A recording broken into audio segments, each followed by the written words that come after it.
Good evening and welcome to the Mount Greylock Regional School District School Committee meeting for Thursday, November 8th, 2018. To open this meeting, I would ask for a motion to open nominations for a member to serve as chair. I nominate Joe Bergeron. I second.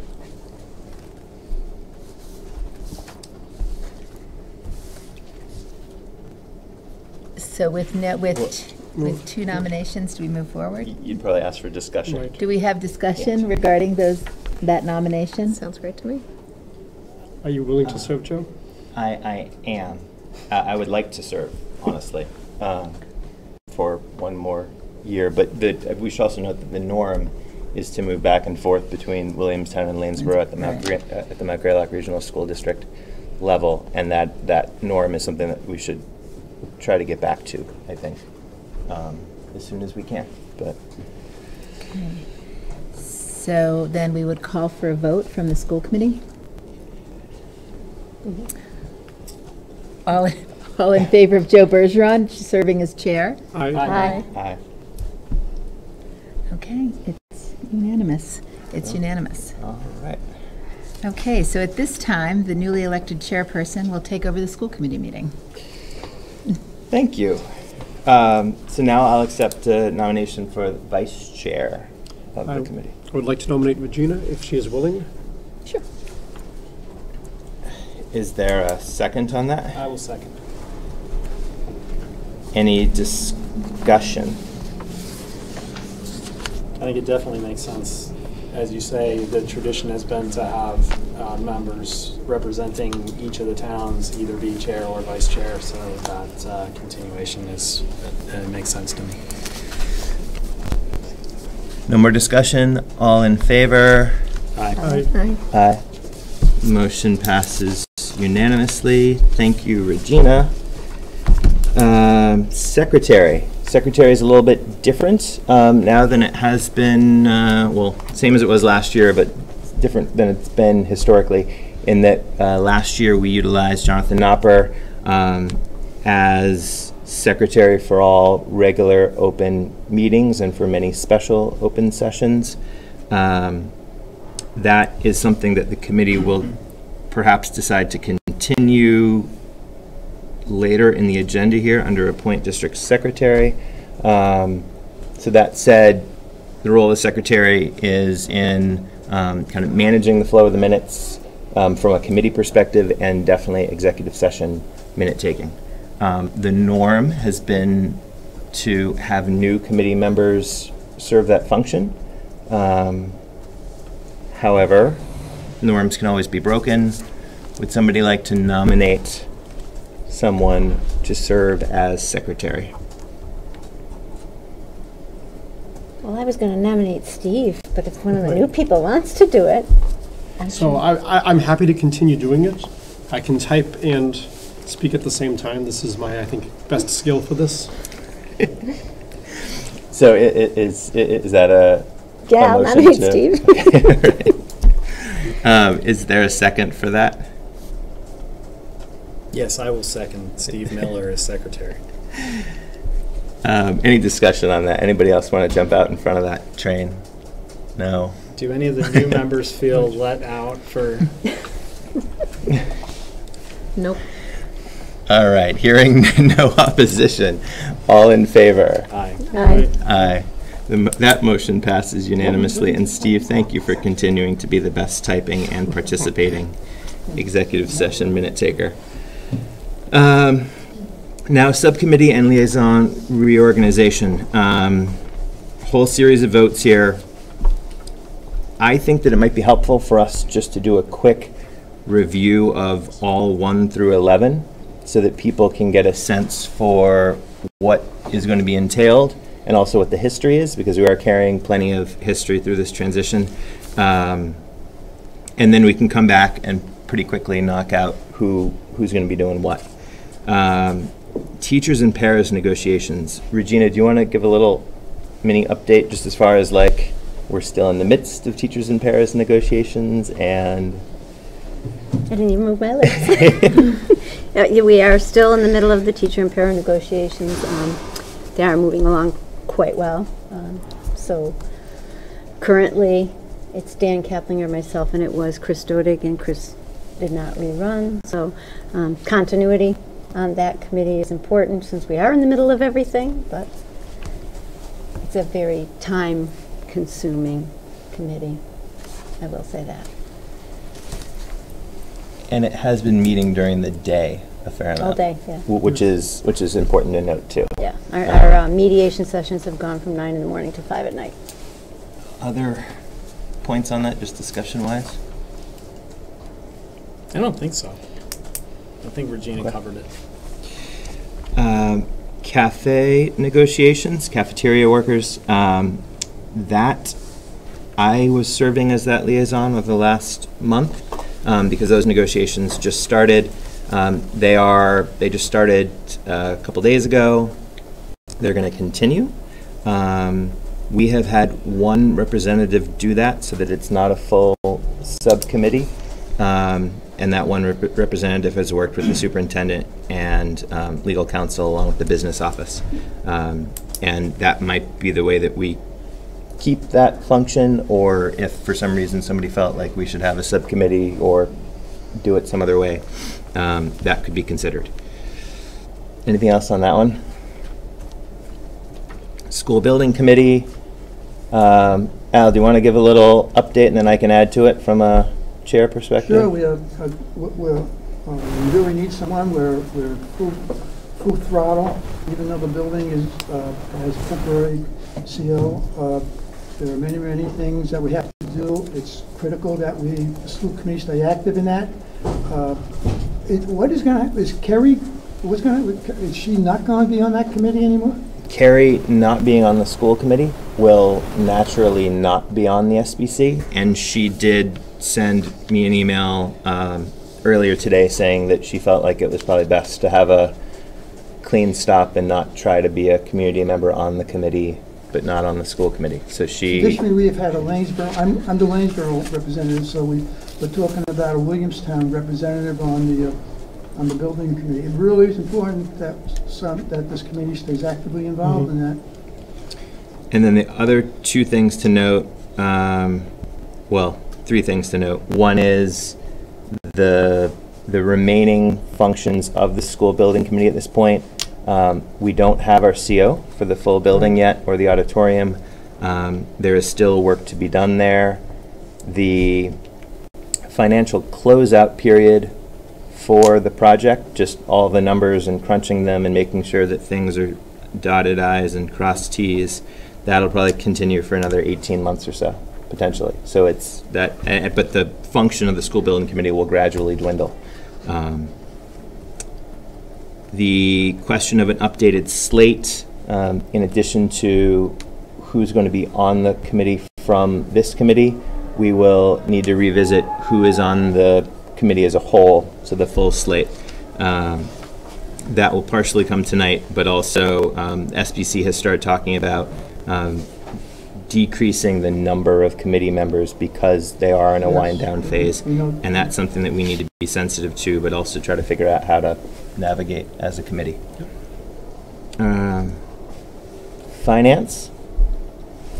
Do you want to take? I'm just going to pass the. So, Finance Committee is responsible for looking at different requests and issues related to the budget and then reporting back to the committee as a whole, which then is the one to make the decisions. It's responsible for signing a lot of the warrants. We had a choice, and we chose to make last year a painful year as we merged all three schools together to try to get it all done at once. So finance should hopefully be much better this year, as they have already done a lot of the hard work going through and trying to come up with a good system that will work at all three places consistently. Buildings and grounds / building renewal. This is a little bit of a modified subcommittee proposal here. Building renewal. Dan, do you want to talk about how building renewal has been handled, especially for West historically? Yeah, so Williamstown Elementary had a building renewal subcommittee that was responsible for overseeing the use of an endowment fund that Williams College set up when the elementary school was built in the early 2000s. That committee oversaw projects like the replacement of the boilers a couple of years ago, and has generally been tasked with evaluating building needs and making recommendations to then the full elementary school committee about what requests for expenditures from the endowment fund would be appropriate in order to keep the elementary school in the condition that we wanted to keep it in. And then the building and grounds function, Lanesville Elementary School and Williamstown Elementary School are at the 16-year mark, roughly, in terms of their age. We do need to, as a committee, make sure that we're spending time staying on top of any renewal efforts, maintenance efforts that the schools need in order to continue functioning as well as they have, and even better. And Mount Greylock being in its first year, there's certainly some moving in and, not renewal, but things that the SBC will pass on to the regular committee for the purpose of trying to figure things out. So this should probably be a subcommittee that kind of reviews the whole, all three buildings function, makes recommendations, and also figures out in collaboration with the finance subcommittee how to finance that, how to get it paid for. The renewal funds are one way. Appropriation from the town or from the appropriated budget would be the other way. Phase 1, Mount Greylock Regional School capital gift. I'll touch on that one, and then maybe you can take phase 2. Phase 1 is Williams College gave a gift to Mount Greylock Regional School 2 years ago now, totaling $5 million. 1.5 of that has been earmarked for saving for renewal of this building when the time comes. 3.5 was earmarked for projects that the building project itself, MSBA and town funded, could not cover. Those needs were further parsed out. They were separated earlier this year into two blocks. The phase 1 block is a multi-purpose building consisting of facilities, storage, district office, athletic storage, and cross-country ski waxing, and bathrooms specifically for use with all the outdoor activities on campus. That building and its construction, that effort, is what we're calling phase 1. Phase 1 right now is at the point where we need to figure out project management, and we need to get design documents in from the architect and start pushing those recommendations back up to the full school committee so that project can move forward. Phase 2. So for phase 1, we have preliminary designs of what a potential building would look like. For phase 2, this is more the fields. This is the longer term capital improvement. What do we want to do with the different fields? What kind of turf do we want? What kind of lighting do we want? What kind of seating do we want? The wish list we want and what we can do for the amount of money left do not quite match up. So the question is it possible to get engagement from other members of the community, other stakeholders? This is a committee where we already have some representatives from Williamstown and Lanesboro as well as from the school district.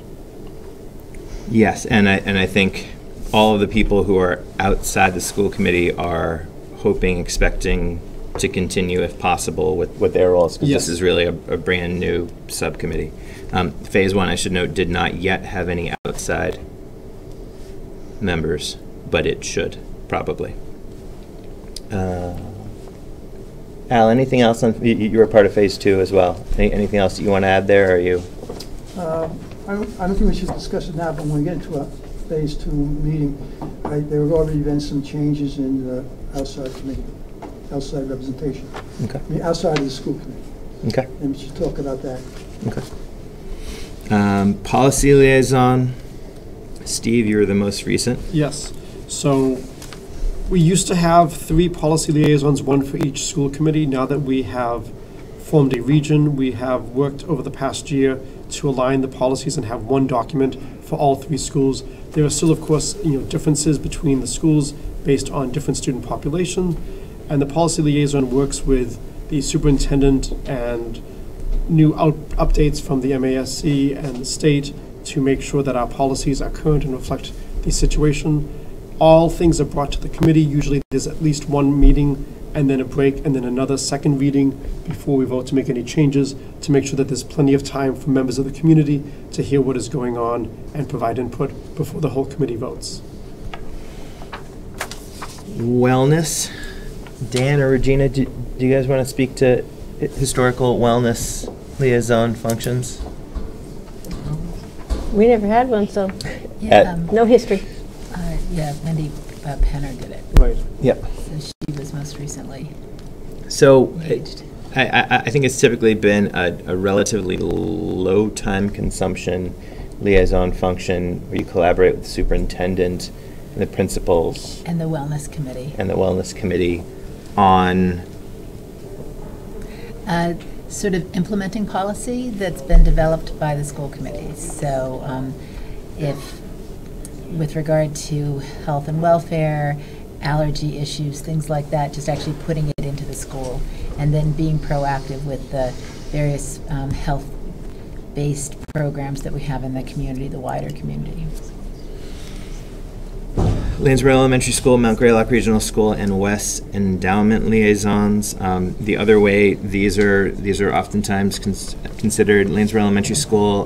Well, all three schools have an endowment fund that is administered, managed by the Berkshire Community or Berkshire Taconic Community Fund Network.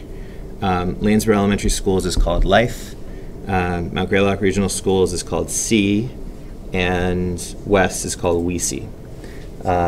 What we had done just a couple months ago was we had assigned one person from the school committee to each of the three funds to act as a liaison. If attending meetings made sense, great. If just bringing back information when appropriate made sense, great. Was there any other stuff that I'm missing there?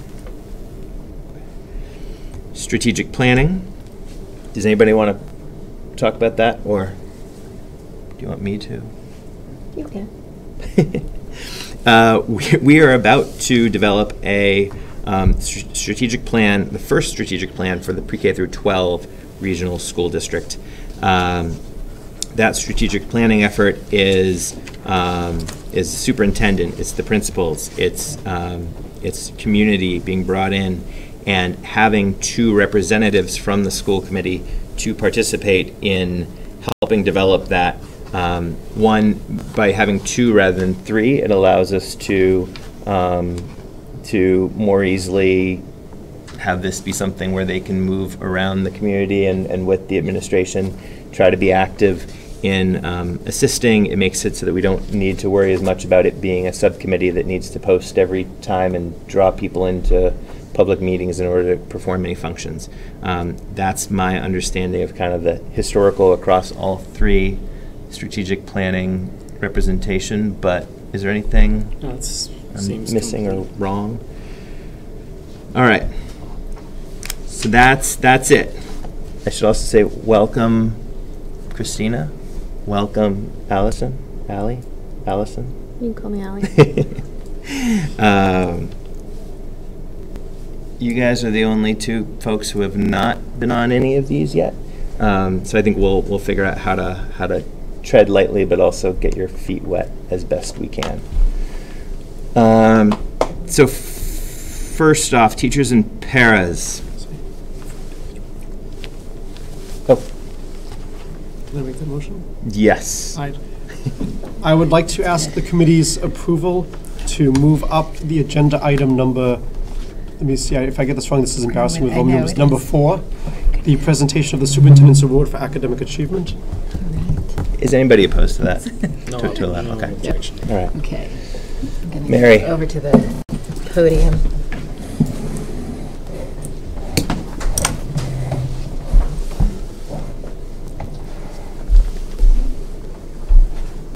Our orientation in this room, we're still getting used to it. We're going to put the podium to see everything. With Superintendent Grady not here, it's a great honor for me to take this role and present the Superintendents Award to Madison Albert. The Superintendents Award is one that is assigned to a single student in every high school across of Massachusetts, and the Superintendents Association essentially developed the expectations that it's a student in the very top echelon of the senior class who has contributed substantially to the life of the school. And Maddie is such a perfect candidate for this. And in truth, when we're coming up with who the person should be, and the guidance counselors and I have long conversations, we take a look at the top performing students and then really take a look at what they've done in their tenure over Mount Greylock. And Maddie is such a standout because not only has she embraced rigor in her academic experience, by the time she graduates, she will have taken 8 AP classes and 1 Williams College course, multivariable calculus, which has a large percentage of Mount Greylock students in it, which is amazing. And that she's also looked to maintain her interest in the arts. She's been in the orchestra for 6 years. The curious thing about Mount Greylock, of course, is that we're a 6-year school, so the great work that she's done in high school was established when she was in middle school, and she continued on. But then she's also been a pillar from an athletic standpoint and from a community standpoint. She's a member of the peer team. She's been a member of the peer team for 2 years, a solid contributor. She has been a standout athlete, volleyball most recently, and basketball in the winter and track in the spring. And I have a list of some of the accomplishments. Not only has she been captain in all 3 sports, but her achievements have brought Western Mass team appointments and all Berkshire County, and in track she's even been she's been a state meet competitor. So we're looking at somebody who has incredible talents and who is committed to her team and committed to her own progress. With regard to her civic engagement, she's been involved with the student council since she was a freshman, and right now she is the vice president in her senior year, and she works on subcommittees around stress relief and also working on fundraising as well, because to be in student council is more than just sitting and having conversations about the life of the student, but what can they do about actually putting things into action. She has also been involved with Little Kid Track as a community service program. It's an extension of her work on track and field, but essentially works with kids from pre-K through 6th grade, getting them introduced to track and field events like everything from running to doing the hurdles, to throwing javelins, even shot puts. Her math prowess shows up in her engagement with Math League, and she's been on Math League since 9th grade. And all of this has translated, with regard to her academic performance, into a solid spot in the National Honor Society. So Maddie is the sort of consummate student, but she's also the kind of person who brings Mount Greylock its identity, and that she is involved in so many different things, and that she gives back. She doesn't just take advantage of what's available, but that she uses her talents not just to give back to her classmates, but to give back to the larger community. So it is with great honor and delight that I present to her the Massachusetts Association of School Superintendents Superintendent Award for for the class of 2019. So congratulations, Maddie.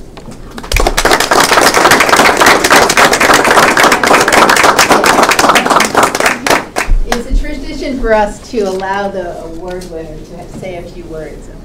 Okay, thank you.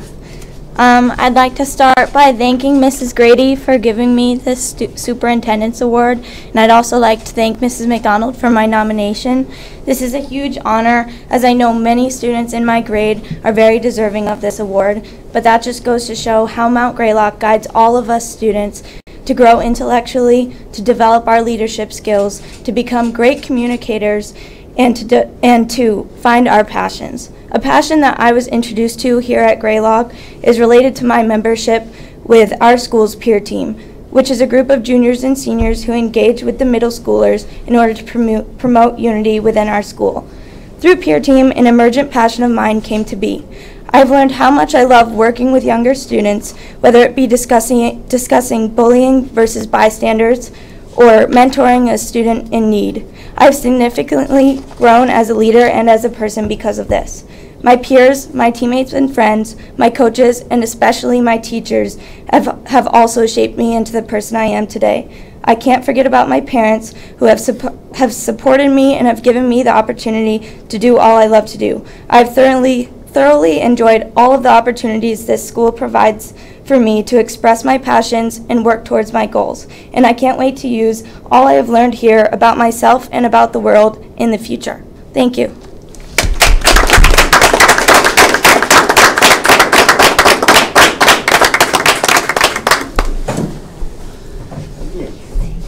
Thank you, Maddie. Congratulations. And now back to all the stuff that we try to do to support. This is like Maddie, so thank you again. I know you have a midterm, right? All right. Later. Bye. Thank you. He has a multivariable midterm tomorrow. Teachers and Paras Negotiating Subcommittee, as Dan and Regina had said, Regina and Dan are the two current school committee members that were on it most recently. It probably makes sense for them to continue in that role. I have been trying to stay abreast of negotiations as best I can. I would volunteer to also be on that subcommittee. However, if other people feel as though they should be on it, then I would be understanding of that as well. I thought Chris was going to continue, even though he wasn't on the school. He's not going to continue. He can on negotiations. Right. He can't, meaning that legally he can't, or he can't because we don't think he can. So that there are a couple of different factors there. One is that he can certainly be consulted by the subcommittee. That was part two of my question. He probably cannot, and I think in my understanding most recently was that the time commitment was one that he would prefer to not make as consistently as would be required. As far as whether or not non-school committee members can participate fully in a negotiating subcommittee, our legal counsel had indicated a while back that he doesn't know if it's been done before. Doesn't necessarily mean that it would be illegal, but it would be unheard of. So there's that. But does anybody else feel like they should, or Dan and Regina, do you feel as though other skill sets are more important there? I will not be offended. No, I Okay. mean, Right. I'm equally interested in anyone else in the wishes of all the committee members with respect to it. So, I'm listening. Yeah. Joey, Al? then you're going to be replacing Chris, is that the deal? I would volunteer to replace Chris. Yes, but okay. Anybody else? So moved. Would somebody like to move a motion for Dan, Be it forever. Regina, and myself to be on the Teachers and Paras Negotiating Subcommittee? I'll second. It's been moved. Al, did you move that one? Yeah, I'll move. Okay. Steve seconded. Any discussion on that? All in favor? Aye. Motion passes unanimously. CAF Negotiations Liaison.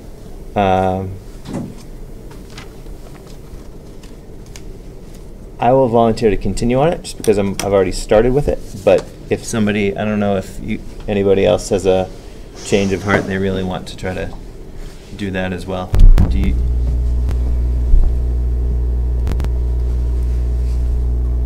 I'm sensitive to your workload. Yeah.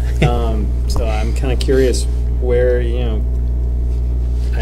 there's definitely value in continuity. So I don't remember how many meetings you've had, but changing midstream can be awkward.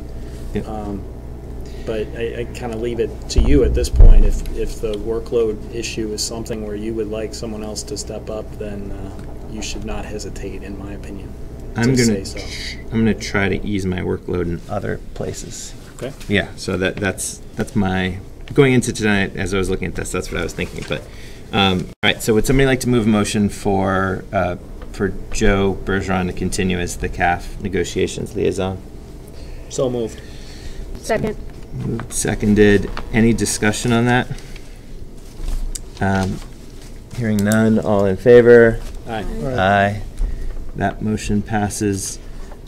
School Building Committee, I think we should, we need to, School Building Committee is a special subcommittee in that it has a slate that is largely people outside of the school committee, and it needs to be formally voted on and sent to the MSBA, because the MSBA is a governing authority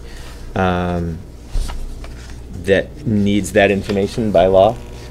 So that one, we're going to need to revisit the entire slate and get it voted. But as far as informally, Al, I know that you have said that you would like to continue. Yes. We are trying to downsize that committee. Currently, or prior to yesterday, we'll say, or 2 days ago, it was at 15 people. I know that the OPM, the Owner's Project Manager, and also the Superintendent have been discussing trying to figure out how to get that down to 11 or 9 in an effort to try to make getting a quorum for every meeting more manageable, but also with respect to the fact that there aren't as many design and lengthy decisions to be made. It's more of a financial closeout period that we'll be entering here over the next month or two. So Al, Yeah, I definitely you want would, to continue okay. that. I think whoever sits on that I think if we put on the job, all indications are is that the next couple of months, and by next couple of months, it could be, we're taking 9, 10, 12 months down the road. The committee's going to be pretty active.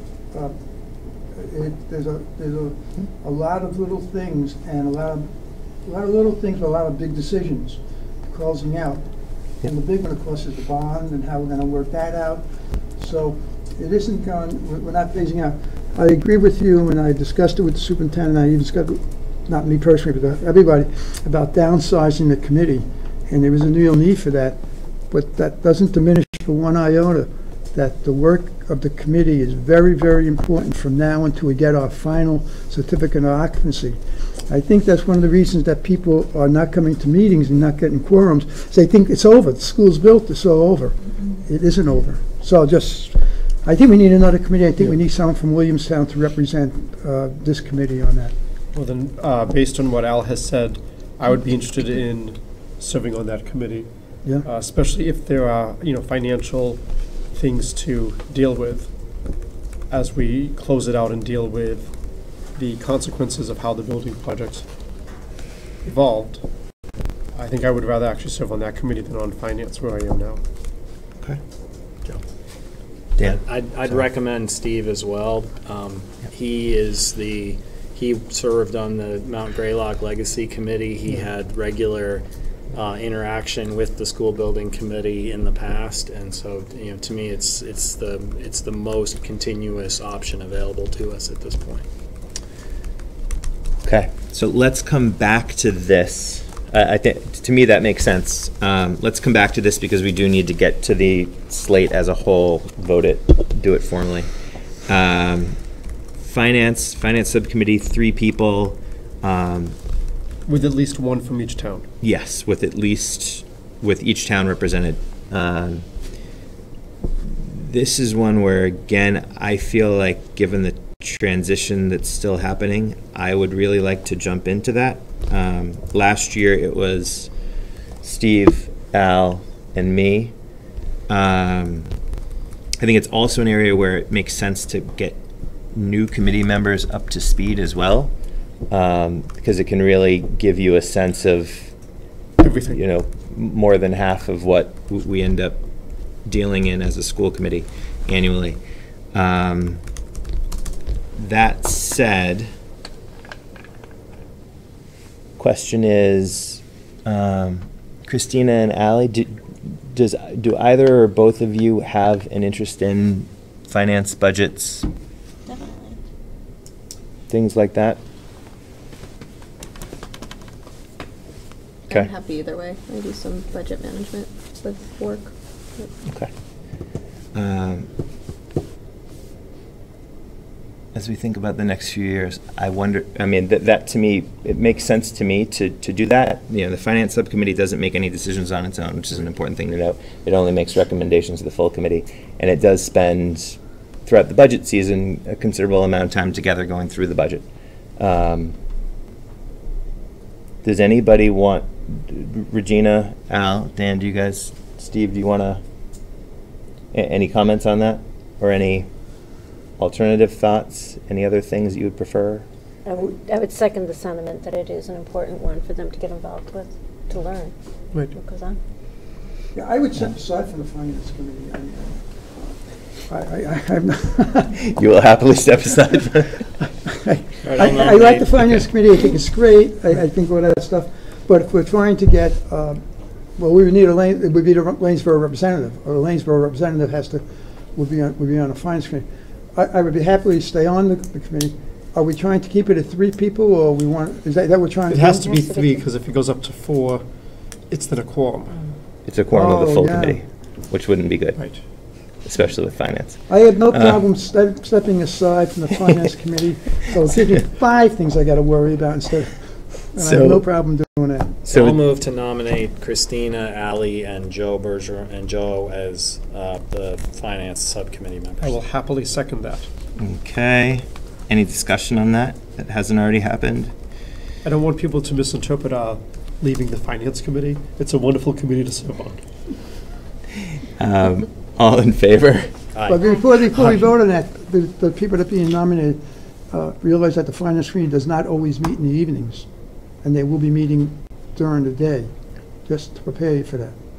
Well, I would think they'd meet in the It's up to committee. them. It's up to them what they do. Yeah, and that I think we'll need to navigate. Yeah. I haven't checked to see what your availability is, but we can try to figure it out within the schedules, I think. So I wouldn't have it scare you away. Right. But, all in favor? Aye. Aye. That motion passes So Steve and I, unanimously. you were both off? We're both off. But believe me, you're going to be on plenty of other Yeah. things to do. I don't like that. Buildings and grounds and building renewal. This should probably be a 3-person committee. It should have representation from both towns, I do believe. Does anybody especially want to jump up for it? I'm not volunteering, but I have a question. Yes.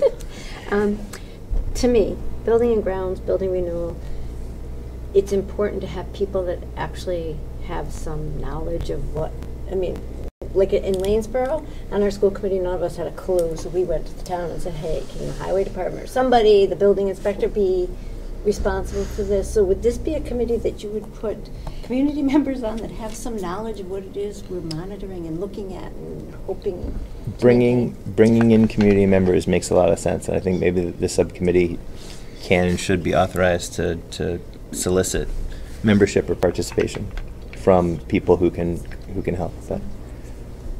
But that's my opinion. That's just one person on the committee. Workload is light relative to many other subcommittees. Does anybody want to participate? I have another question. Yes. You mentioned with the capital gift that the intent expressed previously was to have $1.5 million of the $5 million be preserved for building renewal. So do those funds then fall under the aegis of this committee, or what's the plan on doing, and does the West Endowment fall under the aegis of this committee as well? How does that work? I mean, that's for us to describe, but to me, the answers would be yes and yes. That's how I believe it should probably end up rolling out. This is year one of this, so it's not as though we've got history for the full regional school district or for the Mount Greylock Regional School gift. We can also, if people are not, we can also construct this committee more ad hoc if people are not saying, yes, that's a distinct interest of mine. Could I suggest we come back to it? As Sure. It seems to have a lesser importance to people to see what people wind up with on the other Yes. ones. Phase 1 capital gift subcommittee. Phase 1 capital gift subcommittee, it had been myself, Chris Stodig, and Carrie Green. I would love to continue with it because I feel like I need to try to help it make progress quickly here.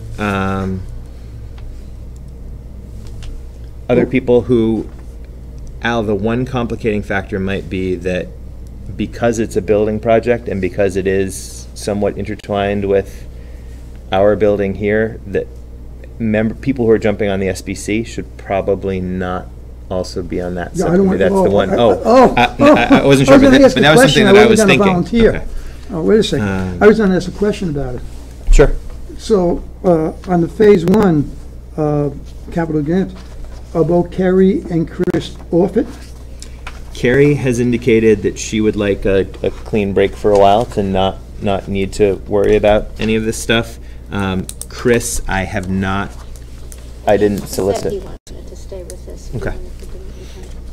That would be fantastic as an outside the committee member to keep on it. Any other committee members want to participate? That's good committee. I can. Awesome. So far we've got, I raised my hand, Christina raised her hand. Anybody else volunteering on that one? I'm happy to help with Regina? All right. Would somebody like to move a motion for Christina, Regina, and Joe to be on the Phase 1 Capital Gift Subcommittee? So moved. And Chris, right? Well, and, We don't name Chris. We're just new school committee members. right, Chris is not. Do we have to, does the school committee approve a community member to subcommittee? I think the answer is yes. Usually that's what we've done. I think the answer is yes. We should probably first get the school committee members voted and then vote Chris separately, just so there's no confusion on that for the minutes. But yes, Al, I agree. It's been moved for the 3. It's been moved. Is there a second? I'll second. Regina seconds it. Any discussion on that? All in favor? Aye. That motion passes unanimously. Would somebody like to move a motion for Chris Stodig to be a part of the Phase 1 Capital Gift Committee? So moved. I'll second. Al has moved it. Regina has seconded. Any discussion on that? So I guess the question then is, are we discussing the structure of the subcommittee with respect to additional community member participation, and do we need to outline the structure of the entire subcommittee with, so that if other members if we want other members of the community besides Chris, we predetermine that at this moment, or leave the subcommittee some leeway to explore? I'm not sure what our options are here. I would suggest giving the subcommittee a chance to meet and see what they feel will be most effective for them. If that is permissible, I would agree with that. Just when we Yeah, I had think the that ad makes hoc sense. subcommittee for the superintendent search, I think that was a very different situation where we knew which constituencies we wanted represented, and we could give the committee structure from day one. Yep.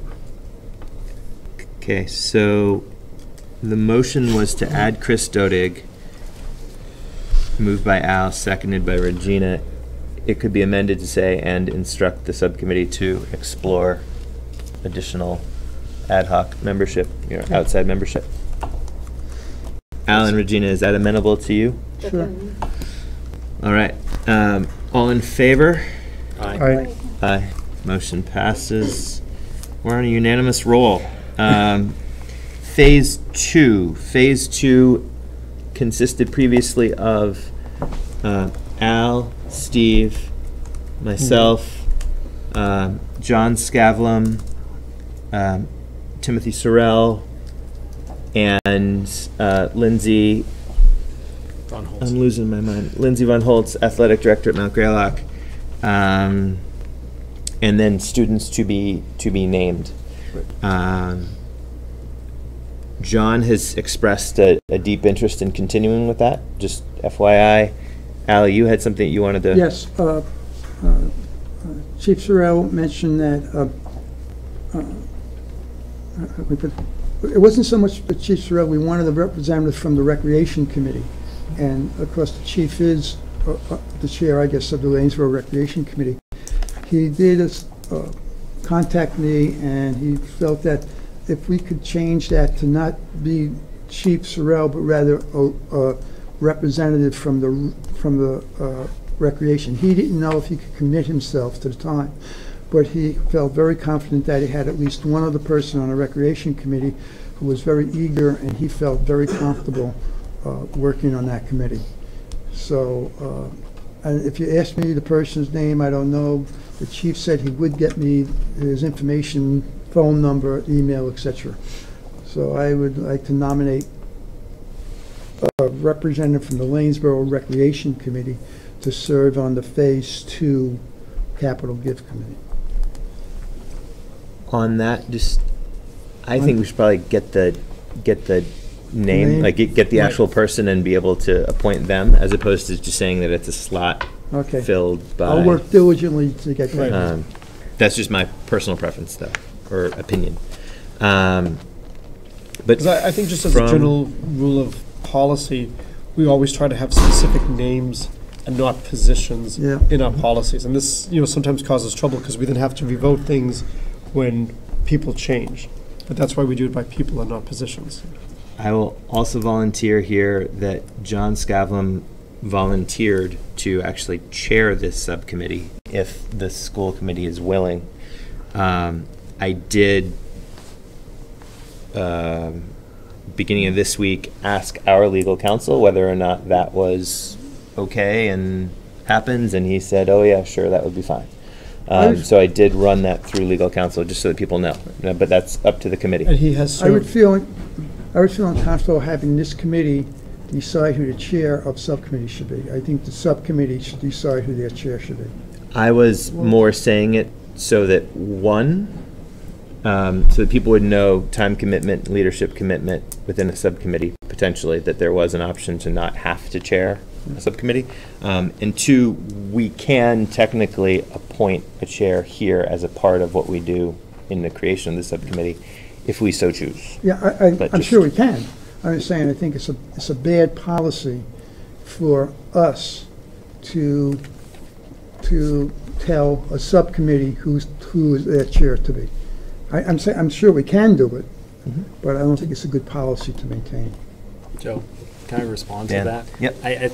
The subcommittee always has the ability to replace the chair. Oh, okay. I think that the benefit of naming a chair at this point is that it gives an individual the ability to fill the chair responsibilities, including coming up with an initial agenda for the meeting. We've used that effectively before with the superintendent search and with some other subcommittees that were time intensive. So I don't see it as taking away the sovereignty of the subcommittee, because I think the subcommittee has the right to revisit it at will. But but I hear what you're saying. I agree that it doesn't, when apart from that matter of expediency, it doesn't make sense to, let the subcommittee decide is the better choice. But as we saw tonight, where Mary was kind enough to step in for Kim to start this meeting. Also, I think it's worth noting that John has served on school committees in the past. Was he chair at West at one point, or? He was chair of the building renewal committee and the buildings and grounds committees, so he definitely has had a leadership role in the subject matter similar to what this committee's mission is. Right. I think it's terrific that we have somebody with experience like this who is willing to serve as chair. So who are the committee members previously who were on this committee, Joe? Al, Steve, and myself. And I'm happy to stay on this committee. I'm happy to stay in this committee also. I would like to volunteer for this one, if I could. Awesome. I think that makes a lot of sense. That's my... So what's the committee? Would anybody like to move a motion that the Phase 2 subcommittee members be Al Terranova, Steve Miller, Dan Kaplinger? Do we want to have John as the chair? The motion was a separate motion. You're not going to be on it anymore, Joe? I would have we'll that do be a separate motion, Okay. just so that we know who's... Joe, you're stepping aside, Yes. and John is staying on. Mm-hmm. But I can pass all information and knowledge on that I've accumulated on the topic. Okay with me, buddy. Any discussion on that? Was it moved? I moved it. Okay. You seconded it. Oh. I'll second it. Moved by Regina, seconded by Steve. Discussion, hearing none. All in favor? Aye. Aye. Motion passes unanimously. Policy. We're going to have a motion on the chair. No? Oh, sorry, yes. Phase 2 capital gift membership from outside the school committee. John Scavlam wants to continue. Lindsay Von Holtz wants to continue. Mary, we don't have a student or students quite yet, right? Not yet, but Okay. probably within the next 2 weeks.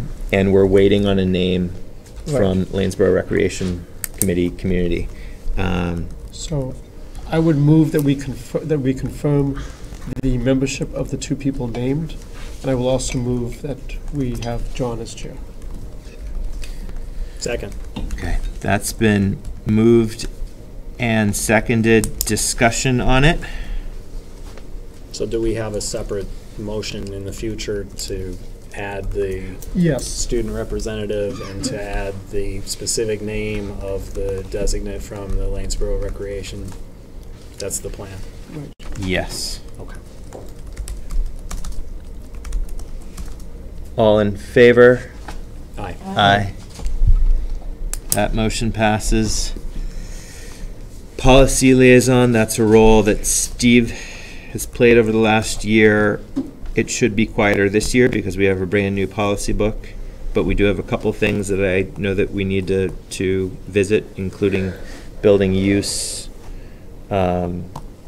fees and additional details around that, and revisiting a pair of policies that we approved but said that we wanted to continue looking at. Steve, what's your... I'm happy to continue might if be your somebody is continuity. dying to take over and go through all of the policies.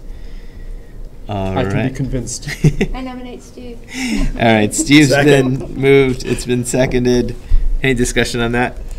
Hearing none. All in favor? Aye. Aye. All right, that Thank you. passes. Yes, thank you, Steve. It's much better than it was. A lot of these committees are, now that things have been standardized. Wellness.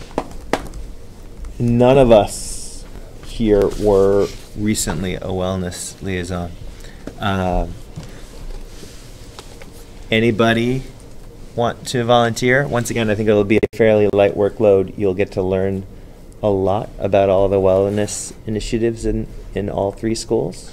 Does any of us have a medical background at all, or Yeah, you're not. no? Okay. All right. Does anybody feel like their subcommittee load has been too light? You're looking at me. No, I'm not. What does the wellness committee do? It's just a liaison to the wellness committee within Mount Greylock. Williamstown Elementary School has one. Lanesboro Elementary School has one. Mary, what do they do? Okay. At Mount Greylock, Wendy Penner would come to the wellness meetings, which probably happen about once every 6 to 8 weeks.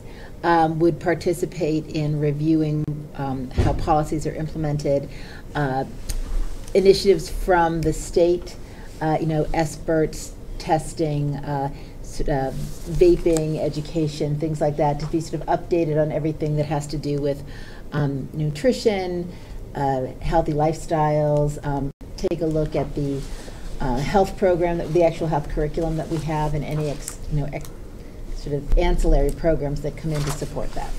As a former jock and coach, I'll volunteer for that program. So I guess, I mean, is this something that will be, is it going to be district-wide now, or is each building going to continue to have, is it a building function or My a understanding district is that it's a function? building function. When I think about how our meetings are organized, they're very focused on age appropriate activities and programs and approaches towards implementing policy. So I would think that it would be, and I see that my principal colleagues are shaking their heads as well. But that would make sense. So we don't have frequent meetings. It's probably once every 6 to 8 weeks at best, and they are about an hour. They're not particularly It sounds onerous. better as we go along. I guess I wonder if it would be appropriate to consider dividing the function then, so that we'd have a separate committee member for each building to, so it would be, I think it would be a good example of, recognizing the district structure, but also having committee ties to each of the 3 buildings rather than having everything be kind of centralized. That sounds good to me. Do people? Unless, I mean, Al, do you want the whole thing? I got rid of finance. Okay. Al, how about that? You can have the whole, I mean, I just love the once every 6 week thing, an hour. That was what I jumped on. So I'm ready. Did you want to? Because I would volunteer to do something like I would do the elementary schools, and Al can do Mount Greylock. Like that to Great. me, I That'd be could fine. see. Yeah, okay. She's been here. She's been here. That would allow me to also, know what's going on at both elementary schools and be And able if to. I may, This they're isn't gonna our wellness committee at Williamstown Elementary, we focus a lot on screenings and the results of those screenings and where our students might fall in, or our regular health issues or immunizations or whatever problems are coming up really in our students or in our population, and how we can address it tactfully with the nurse's office and parents. So it's very different from what Mount Greylock sounds to be. Guidance is more actively involved in our wellness program, as is PE. So Al and I have both. Then I would move volunteered, to but- name Al the middle high school wellness liaison and Joe the elementary school wellness liaison. I'll second. All right, that's been moved and seconded. Any discussion on it? All in favor? Aye. Aye. Motion passes And then- unanimously. I just noticed something. Mm-hmm. We had another agenda item that could have been done earlier. Item 6. Report from the student representative. Ella, would you like to be able to jump in here sooner than later? Is anybody opposed to sliding that up, and then we'll come straight back to, just so that I don't lose track. We'll come I'm straight keeping back to track, yeah. 10. Does that sound good? Nobody's No opposed. objection. Ella, you have the floor. The norm, you can sit there and speak into that microphone. You can go up, however you feel most comfortable. Okay, I'm happy to just stay if that works. For those of you who don't know, I'm Ella Dudley. I'm the student council president here at Mount Greylock. In terms of our plans for this fall, the first thing on the agenda is a special election for the junior class. Last spring, we only elected 4 representatives from the juniors. They need a majority of their class to vote for them, so we only had 4 people earn that position. So that will be the first thing that we will do this fall. Hopefully by the end of Thanksgiving break, that will be done. We're also working to reinstate some of our old subcommittees, one of the most important ones being mental health and stress, which is a very prominent issue with a lot of high school students, understandably. So that's a big one. And we now have a school psychologist. So working with her hopefully in the future to address some of these issues. One thing that was brought to our attention also this fall is that some kids at the school don't have access to hygiene products that they might need, basic things like shampoo and deodorant, and that we could be of use using some of our funds that we've raised through fundraising in the past to help these students out, bringing these things to school to leave with the nurse. We now have nice new showers that are available for students to use, so making those extra available with shampoo and things provided for students when they come. In terms of other things that students are doing, I'm also a member of REV, which stands for Register, Educate, Vote, which is a civil engagement club that was started this fall by me and a few other of my friends.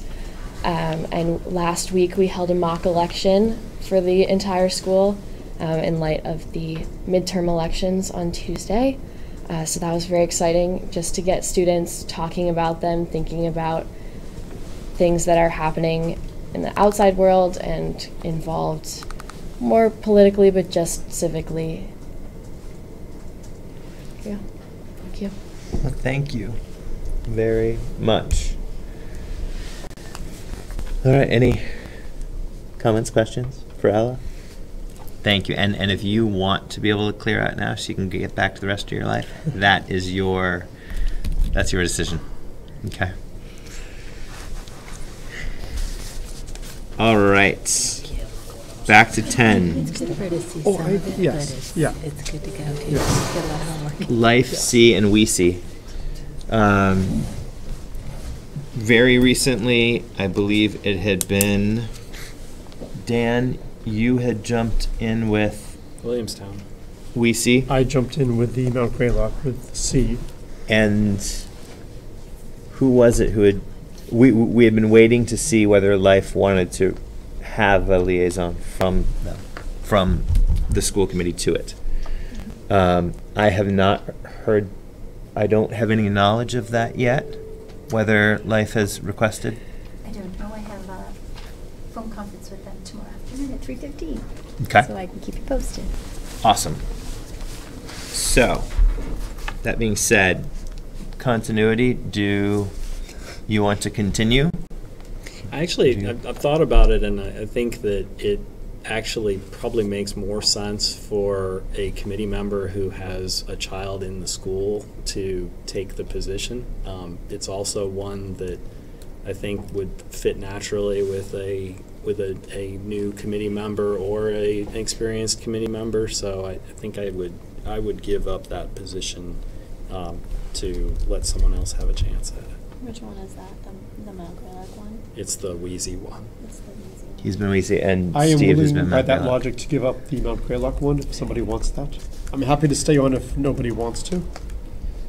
So this, The question is, it would be easier to be on the Life one if there was a liaison for me. I do have a child in that school. I also have a child in the Mount Greylock school, so. I only have children at but- Williamstown Elementary, so.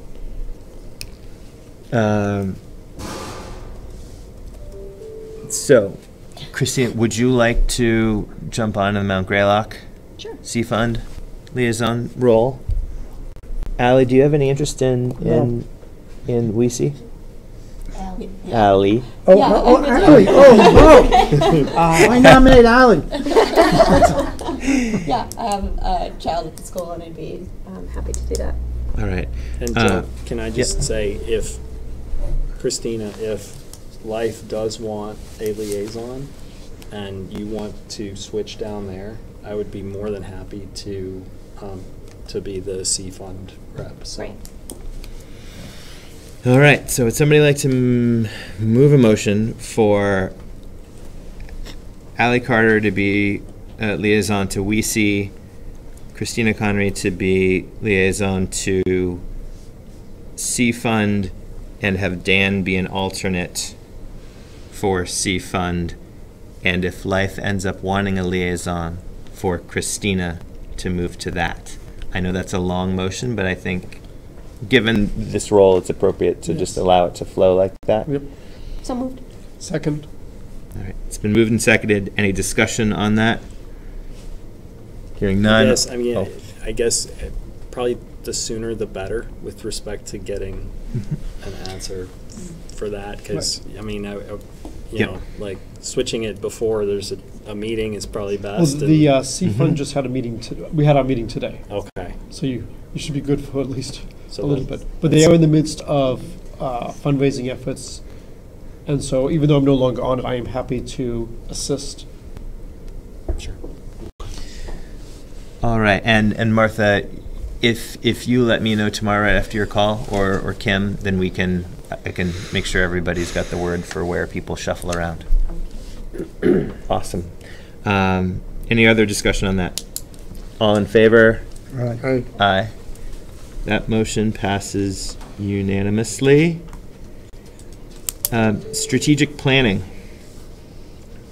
This is one where my personal opinion is that it might be valuable to have experienced school committee members, because they will understand in some amount of detail where a school committee's role is within strategic planning and district improvement plans and things like that a little bit better than people who are brand new. But that's only personal opinion. As I thought about strategic planning. Do people want to volunteer? So I'm happy to volunteer for strategic planning. Okay. As am I. Anybody else feel as though they, okay. So we had Steve and Regina volunteer. Would anybody like to move a motion that Steve and Regina are the strategic planning representatives from the school committee? I'll move that. Dan has moved it. Second. Seconded by Ally. All in favor? Aye. Aye. That motion passes. So we have to go back to 3 and 5. We have to go back up to 3 and 5. Let's do 5 first, because that's easiest. Buildings and grounds, building renewal. We're looking for 2 people for that? We're looking for 3 people. Okay. But we could have that, instead of being a subcommittee for right now, we could have it be 2 more liaison type people who would try to help navigate that. Do people have thoughts on it? I was going to volunteer because of how the other committees worked out. I don't have a strong feeling about the curveball you just threw. All right, does anybody else want to volunteer? I can volunteer if nobody else does. If it's going to be 2 people, then I think I could work with Dan to try to move across the 3 buildings and understand what to bring back up to the full committee and how to. How's that going to impact Phase 2, or doesn't? It's totally separate.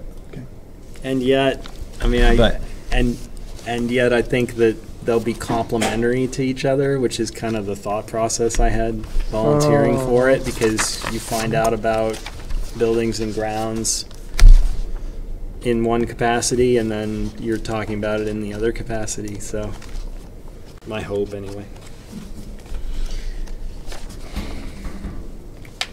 So I will volunteer. Dan has volunteered. Does anybody else want to? No. Would somebody like to move a motion to have 2 representatives from the school committee regarding buildings and grounds and building renewal, being Dan Kaplinger and Joe Bergeron? So moved. Moved by Regina. Second. Seconded by Ally. Any discussion? None. All in favor? Aye. Aye. Motion passes unanimously. Okay. SBC slates. So in your packet, we have, it's as soon as you flip over from the agenda, this is the most recent school building committee membership slate. Things to note. Rich Cohen recently sent in an email saying that he would like to be a part of the downsizing of the committee, so stepping off that committee. I think from a quick conversation with him that he would like to do that effective. I missed that. Say it again, Jim. Pardon now? I missed that. What did you just say? We always can hear down here, but so far away that. So Rich Cohen has said that he would like to step off the committee. In a conversation with him, he said that he would like for that to be effective next Friday. So like as of the ribbon cutting, that was his request. Oh my, we're that close. Aside from that, Carrie Green no longer on the SBC as a result of not being on the school committee, so her name would need to be removed from the slate, and she said that that was her preference to not continue on the SBC as an ad hoc member separate. And the SBC leadership is trying to look for other people to volunteer to hop off of it. So at the very least, we have a removing Carrie Green effective immediately and Rich Cohen effective next Friday, November 16th. Aside from that, we'd be reaffirming Al's seat and adding Steve Miller. So I'll basically be replacing discussed. Carrie. Yes. Could I suggest for reduction purposes, instead of 2 town manager administrators and 2 finance committees, that we take the town person management or equivalent From opposite from towns. one town and the finance person from the other? So say like Hugh Daly from Williamstown and Steve Wentworth from Lanesville, and eliminate the other 2 to start to downsize. I'm looking at what that would. That would remove 2 more members. Well, that would remove, in theory, that would remove John Gerlach from that committee. John being moved too? Well, I would look, we're talking about it. Um, And then it would remove Paula. I believe Paula and Mark both want to see that committee through, from what I've heard, just as far as remaining on. Are there any legal requirements that that people have to be kept, or like people in a given capacity have to be kept, or? There are recommendations, and this is one of the areas where it would be valuable to have the superintendent here. There are recommendations from the MSBA to have various skill sets and certainly representation from each town. That is something, though, where I believe superintendent, in talking with the MSBA, they've said typically these committees do downsize significantly as they get to this phase, partly because of what Al said. Interest starts to wane. Things aren't as interesting, although they're still absolutely critical, important. But Can I ask? Yep. It would have been helpful to know who's not showing up. I mean, Al made the remark that it's hard to get a quorum, so who's not showing up? If they're not showing up, it's easy to say, then let's take them home. We can tell you that. Who do we know? Well, our coming to the meetings and. Yeah, I thought that, I don't know if we want to talk about that here. When we discussed that, or when the superintendent discussed it with me, I thought they were going to look into that. There are some people that don't come to meetings. Right, I mean, why keep them on the slate? You know, I just looked down some, you know, I don't want to pick out people in an open meeting, but. I mean, But people we often have need a commitments. building It's often maintenance? tough to make the meetings because sometimes meetings have to be scheduled with Well, not a yeah, lot of I'm not notice. faulting No. you. I just want to make sure that the people who are listening Yeah. at home understand that sometimes there's not that much notice for when a meeting is That's right. happening. That's the problem. But when you have this many committee members, if you can't get enough people, you don't have quorum, and there's been some key issues that this has affected. And so, But it's been a very long-term committee, and it's difficult to commit And to that that could- kind of time. right. And I get that, but if Busy we have people tend to that be are- on committees, and because they're busy Right. by definition, Right. they do a lot of things. And when we have an emergency meeting, you get an emergency email on Friday saying we have to do something on Tuesday. right. You know, to give them a 48-hour notice, a lot of people who are busy are booked 48 hours. Right. Yeah. Mary, I want to ask you about what's going on with the building maintenance people. When you say building maintenance people? It says local official responsible for building maintenance, the facility manager. Is that still necessary for the school, for the That building? slot will continue, yeah. Yep, so that one cannot change right now. What I would suggest, just go ahead, Steve, but then. So it's important to note that it's not as bad as it looks, as some people are listed multiple times. But one thing to be careful about is right now, representative of office authorized by law to construct school, i.e. signing documents. We need to make sure that we have at least 2 people always authorized to sign documents. And the school committee is the authorized office for executing documents. An open question to me is whether or not we need to designate that person here tonight or not. I am not 100% sure of that. On the side of caution and designate at least 1 or 2 people. Well, the superintendent is one. Well, the superintendent is one. And then historically it was Carrie Green as a member of the school committee. Right. But how we do that designation, I'm not sure whether there is a motion that is formally worded and separate. Chris, do you happen to have any background in the motions around school building committees and financial representation? No. Okay, just wanted to check quick. So for expediency, because I think that we don't have all of the information that we really need in order to make significant changes here, I would recommend that we move a motion to remove Carrie Green from the slate effective immediately, remove Rich Cohen from the slate effective November 16th. Let's say November 17th, just to be... Right. November 16th is next Friday, right? What I was just saying, just to make sure you don't remove right before the ribbon cutting, that's not effective immediately. Oh, so effective November 17th. And to add Steve Miller to the slate. What about Regina's suggestion? That if we keep, Hugh Daly as a Williamstown selectman, and if we keep Stephen Wentworth as a Lanesborough Finance Committee member, that could allow us to decrease. But he said all wants to make sure she stays on. Yeah. Okay. Right. Okay. Dan. So the desire to shrink the building committee, was it expressed by the building committee that it wanted to do that, or is it coming from us? It has been expressed by the building committee. It has been expressed by the OPM as being a normal path.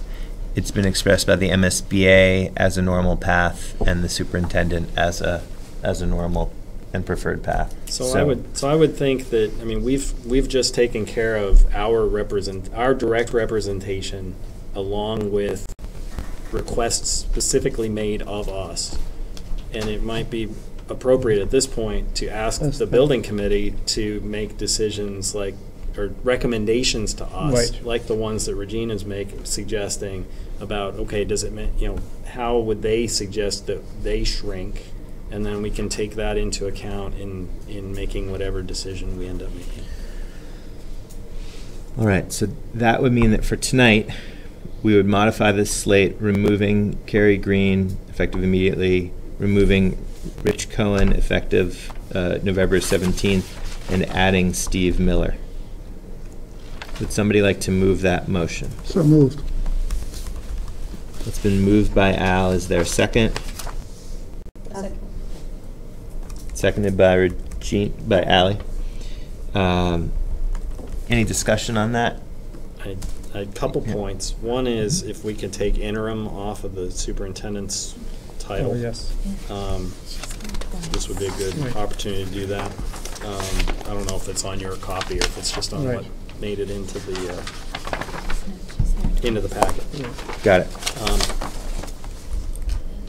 The other thing is whether we want to name either Steve or Al. I was going to do that as In a the- separate motion. Oh, okay. Okay. And then along the line of what Dan is saying, we should change it from transition committee member to committee member. Okay. So change references to transition committee to school committee. Al and Ally, are you guys okay with those two changes, amendments to your motion? Yeah? Just wanted to check. I don't know. A friendly. Any other discussion on that one? Hearing none. All in favor? Aye. Aye. That motion passes unanimously. Now, Steve, So I had expressed it, and Dan has, I think, a similar sentiment. I'm just extremely uncomfortable with only one person authorized to sign, because if anything happens. now that signing authority, just to be clear, the way I've always understood it, it is limited to only if there's a need to sign something quickly Right. ahead of a committee meeting happening, and the dollar value, I cannot recall whether it needs to be under 75,000 or under a different number. But that's an area where, unless somebody has exact knowledge of that motion, I actually would not attempt to make it tonight, to be honest. I But I'm guess. s- Go ahead. my feeling is we've already given, Carrie in the past such signing authority. And in case anything happens and, for instance, the superintendent is unavailable, you could be in a situation where no one is able to sign. Jonathan, do you think you have recall of minutes well enough to go back to when Or just say when a motion might have been made to that effect? It was probably before my time, to be honest. So somebody could move a motion to have, for instance, have Steve Miller replace Carrie Green Right. in terms of role on the committee. that signing authority. Unless Al, you would. I think part of that is ability to get here to Mount Greylock Right. on short notice. To sign warrants. Right. No, No. just related to construction documents that need to be signed so that permission can be given to execute work. Sure. Well, Well, no, I'm saying But- I'm willing to do it. Oh, okay. Okay. Yeah. I So- nominate Steve. So that would be a motion for Steve second Miller it, to too. replace Carrie Green in her signing authority on behalf of the school committee. Right. Okay. Who wants to move that motion?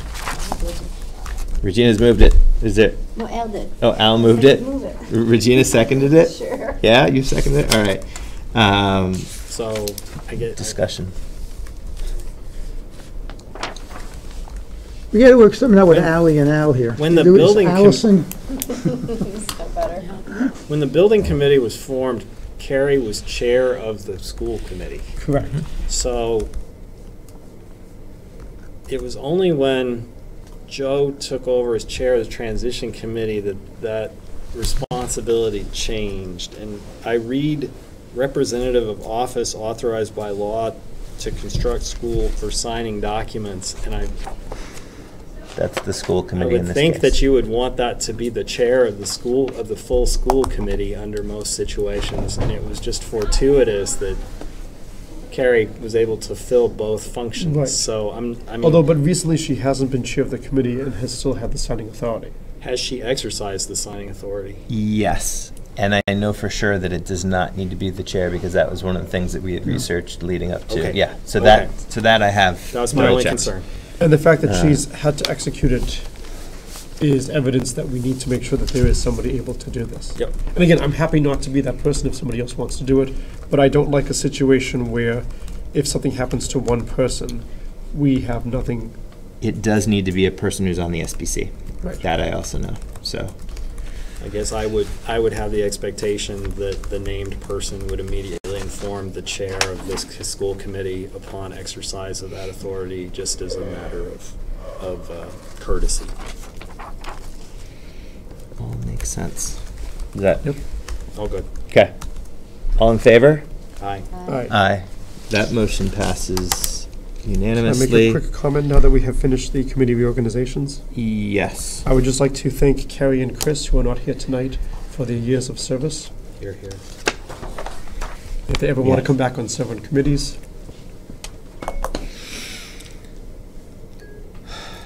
Agreed. Okay. Now, appointing a district secretary. That is a function that Jonathan Knopper? No? District secretary is Oh, you're right. typically the superintendent officially. Right. Yes. Right. Sorry. We're going to need to have that as a separate. So many secretaries. Yes. Yes. Would somebody like to move a motion to have Superintendent Kimberly Grady be the district secretary? I will so move. Okay. Second. Moved by Steve, seconded by Dan. Any discussion on that? So what is this thing? It's a formal function where technically the and Jonathan, you might have a better memory of. It's a legally required representation. Mm-hmm. Yes, within the superintendent, and I don't know how to explain it from a legal sense, but the district secretary is typically the superintendent within districts and serves in the function of, for example, with the bonding, the district secretary would be the one to send the letter to the SBA, not anyone within the committee, to explain the action that the committee took. Same thing with the election. We had to send a letter certifying who was running for school committee based on the nomination papers that we received that were certified by the town clerks. A certified letter was then sent by the district secretary, which, I typed that letter, but that was, that it went approved before it got sent to the state. So different functionality like that is what the district secretary function is for. So it's been moved by Steve, seconded by Dan. Any other discussion? Hearing none, all in favor? Aye. Aye.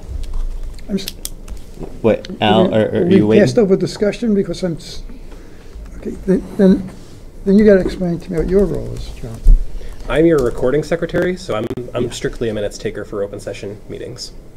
It's not in any way as important as the district secretary function, thankfully. When you're not doing that, Mm-hmm. when you're not taking our minutes here then, Mm-hmm. when you, I'm trying to think, when you send me something, when you email me something, Mm-hmm. what title is under, District office manager, and I'm technically okay. also clerk to the school committee and keeper of records. okay, which is different from the district secretary. So I'm getting Yes. district clerk and the, okay. Yeah, so many secretaries, absolutely. Okay, I got you. So, Al, you're the final vote. Would you like an aye, a nay, or abstain? Aye. All right. That's unanimous, I was going to say, 7-0. if we adjourn to executive committee, I could take notes on this.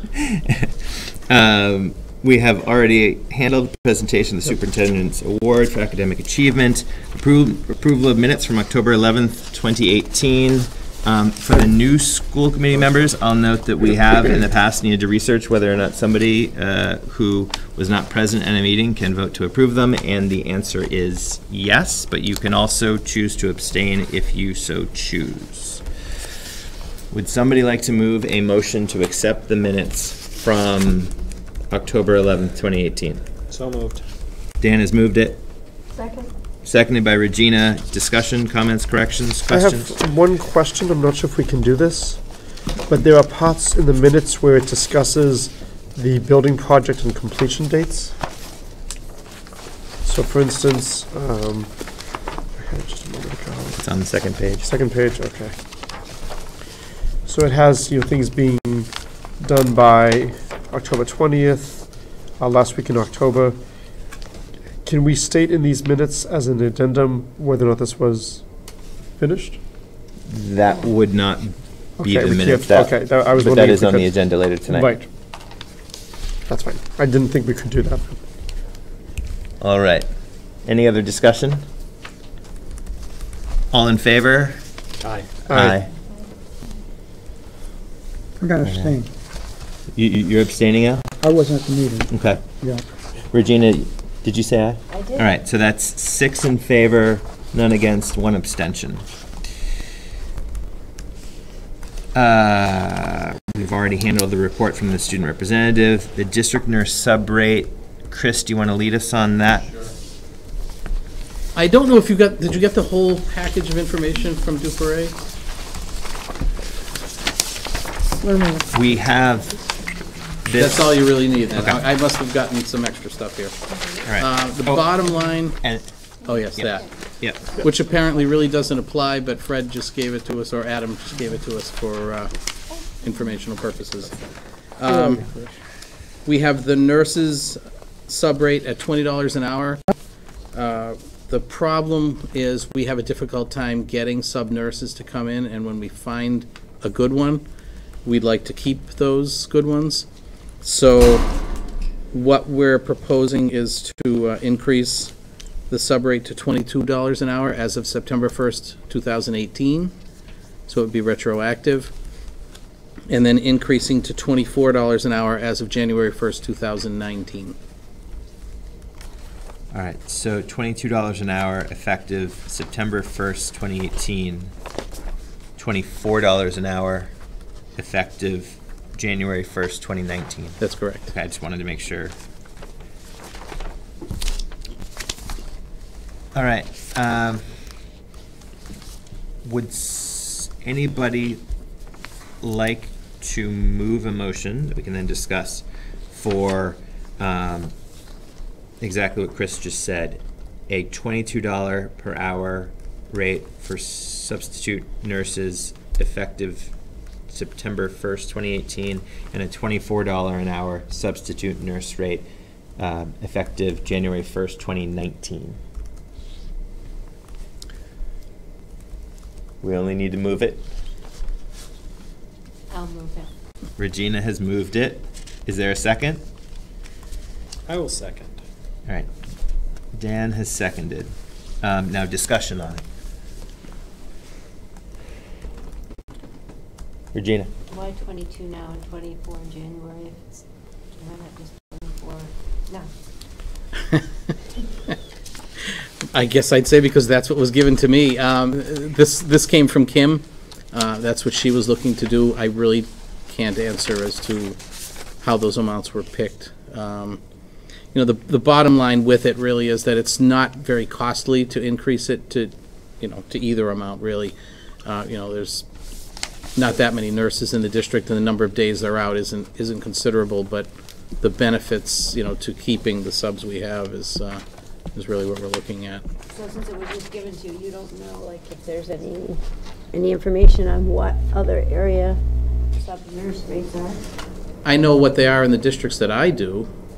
We don't pay hourly rates in the other districts, but they range from $125 a day to $175 a day. So, you know, it's for a roughly 6-hour day, it's, you know, pretty much right in the ballpark.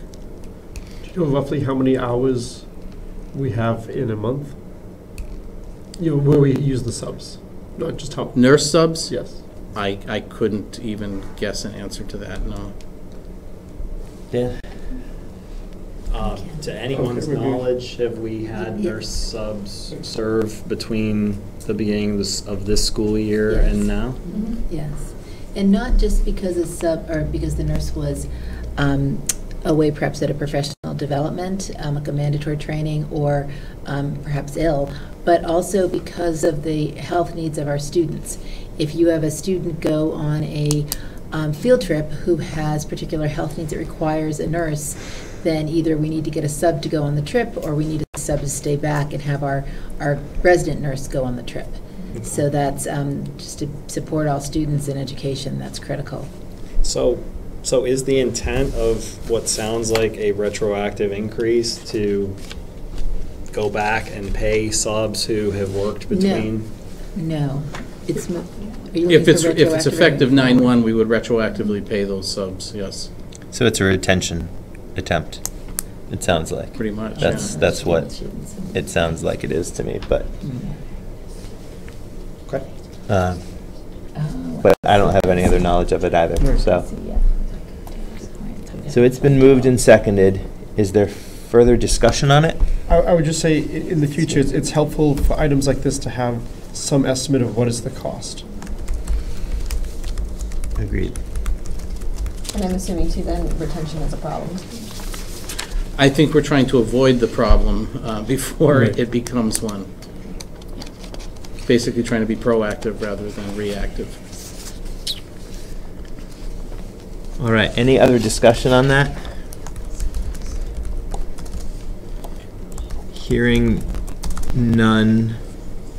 All in favor? Aye. That motion passes unanimously.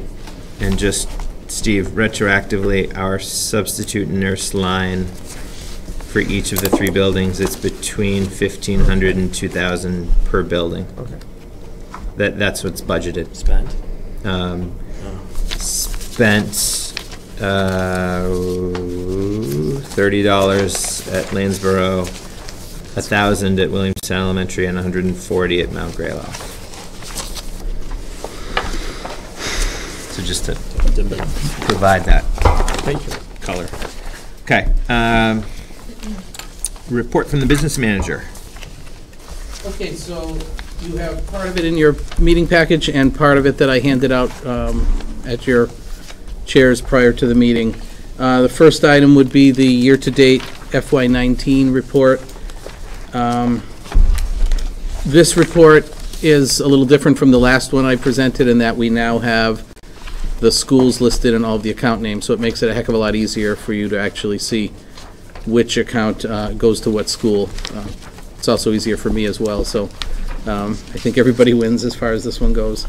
The interesting thing about this report is, I'm just trying to get to the end of it here, is that if you look at it, it looks like we only have $1 million left, $1,060,000 basically, to get us through the rest of the year, and that looks pretty scary. But the bottom line is we have the salaries encumbered, we have a lot of the expenses already encumbered, and we also, I did make a little note somewhere here, have about $1.8 million, left in terms of grant money, school choice, circuit breaker, that were put into the budget, but none of those have been utilized yet. So basically you'd add the 1.8 to the $1 million plus, and we have just under $3 million of non-encumbered money to get us through the rest of the year. So can I just ask a quick question here, because it's different from what elementary school budgeting has been, at least for Williamstown. So when you talk about money being encumbered, I'll give an example.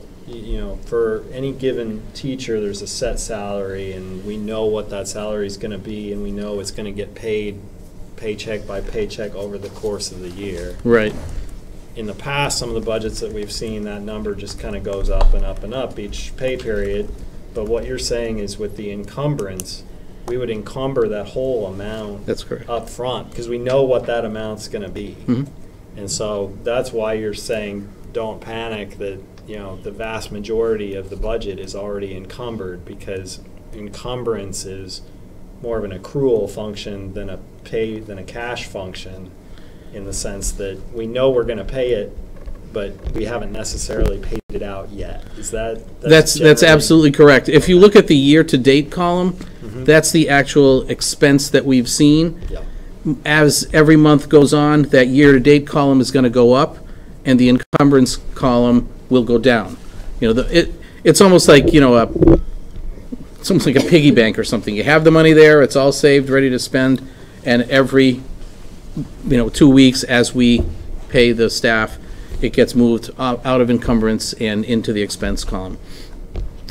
The encumbrance can change slightly throughout the year if we have personnel leave and then they get replaced, unless you find somebody who gets replaced with exactly the same step and lane in their structure as the person that left. You will see slight fluctuations in that, but what happens is we remove the encumbrance on the outgoing staff member and replace it with the incoming, and that way, it becomes correct again. Chris, how do you feel about that $3 million number?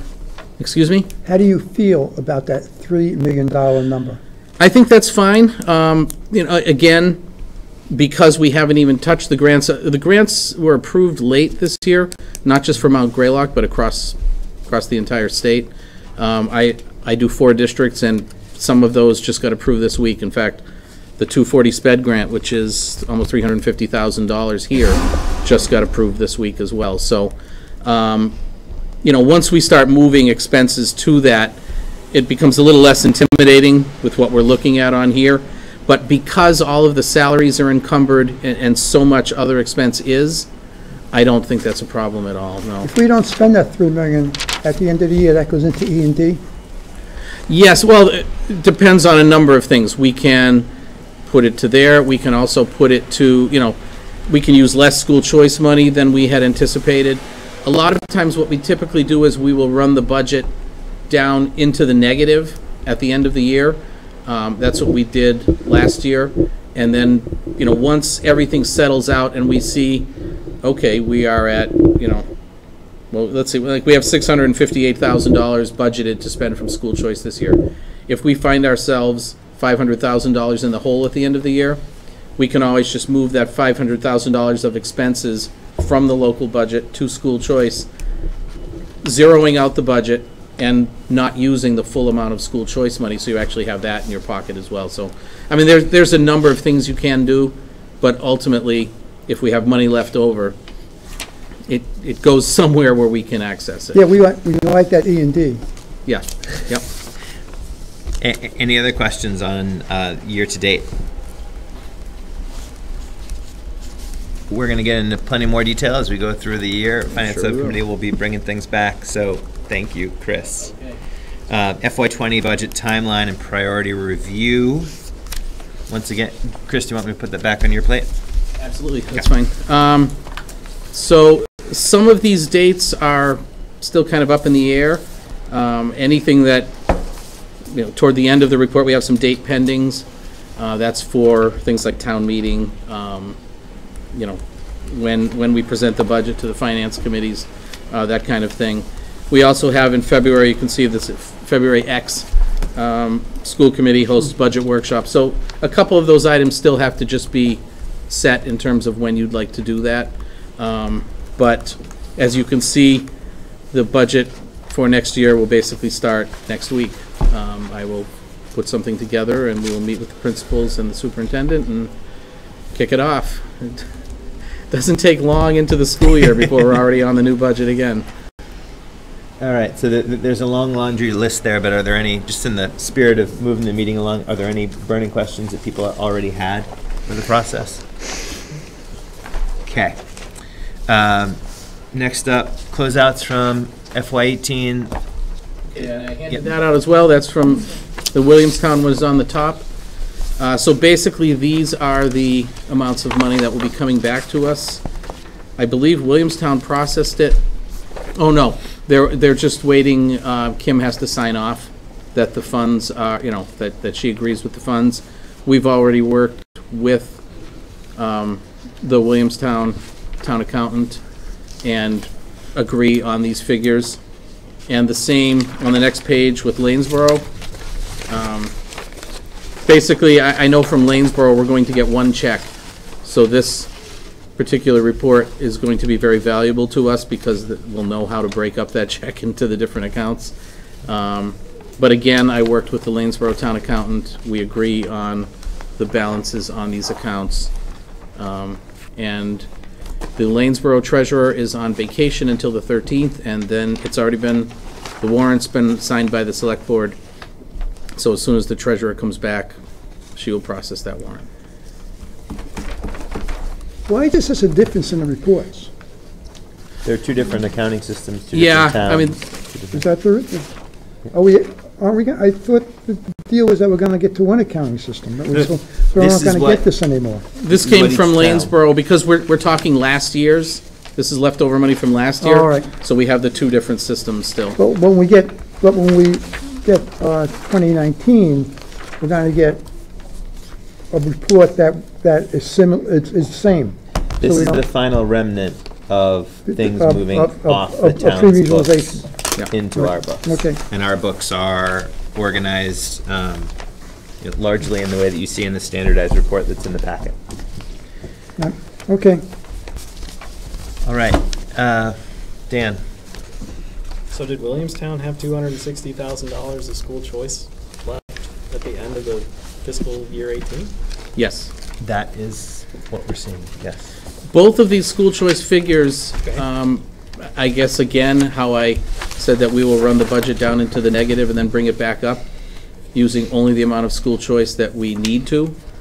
So both Lanesboro and Williamstown had money, actually, Lanesboro ran into the negative, Williamstown had money available still in the budget. And so I transferred expenses from the local budget to school choice to zero out the local budget and allow, a larger school choice carry forward. Thank you. Any other questions for Chris before we let him go? All right. Feel free to. I think you're totally off the hook now, right, Chris? You can jump ship and start driving towards home. Okay. Yeah, and we're going to try to move. I mean, some of this stuff is so important, but I'm trying to be respectful of time too. Building project update. I can give an update unless somebody else wants to jump in. We do not have our CO for Mount Greylock Regional School, so our students and our staff do not have use of the auditorium, notably yet. The punch list related to things that need to be completed so that inspection can pass and so that we can have our CO issued. It's getting smaller and smaller by the day from what I know, but it's still not there. So as Steve, I think, was going to mention before, the dates that had been proposed or raised by the construction team were not. The new dates. Were not hit. The new dates. Yes. New dates. So there is plenty of discontent there, but good news is that the horizon does exist. That's the only good news there. So, given that these dates, it says the auditorium is on target to be completed during the last week in October. 10/24 is the target date to be ready for a temporary certificate of occupancy. Did they get the temporary certificate? No. No. And we're not, I think we're right now we're in the process of working towards a certificate of occupancy. Okay. There are questions about whether or not a temporary is needed, or whether it would be granted given the work that needs to be done. So there's the great push is to complete all the work. So my main question is, given at the last meeting, which was held on October 11, it said everything was on target to be done by 10/24. Can anything be said as to why the target was missed? I cannot answer to that, Okay, aside from there is a punch list that exists with the construction team and that's shared with the administration and with the SBC, and I have seen it as well, that that shows that things still need to get done in order for a CO to be issued for the building. And it's not necessarily for a CO that all of the physical corrections have been made, but there's also training involved, et cetera. Right. We have to be a full functioning building. So we are not there. And just for the record, there's a separate punch list of things like blemishes or things that need to be corrected prior to the construction team actually being able to leave and final payments being sent. So there are a number of different gating factors and things, hurdles that still exist. Yeah, but this is not unusual. It's many building projects all building projects maybe have temporary COs and then later a final CO. And COs might even be held up for things like, we won't get a final CO until like all the landscaping is done. So if we don't have all the bushes in the way we said we're going to have the bushes in, we won't get a CO, even though that has absolutely nothing to do with what we would think generally about education. So I don't want anyone to get panicky. Oh my God, we're missing dates. We're going to close the school. This is the little nitty things that happen when you build a $70 million building. You know, there's a lot of things that happen here.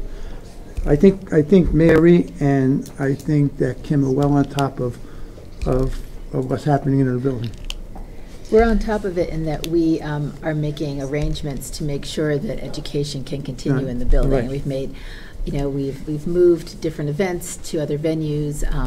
We've restructured, you know, sort of what we have control of in the building.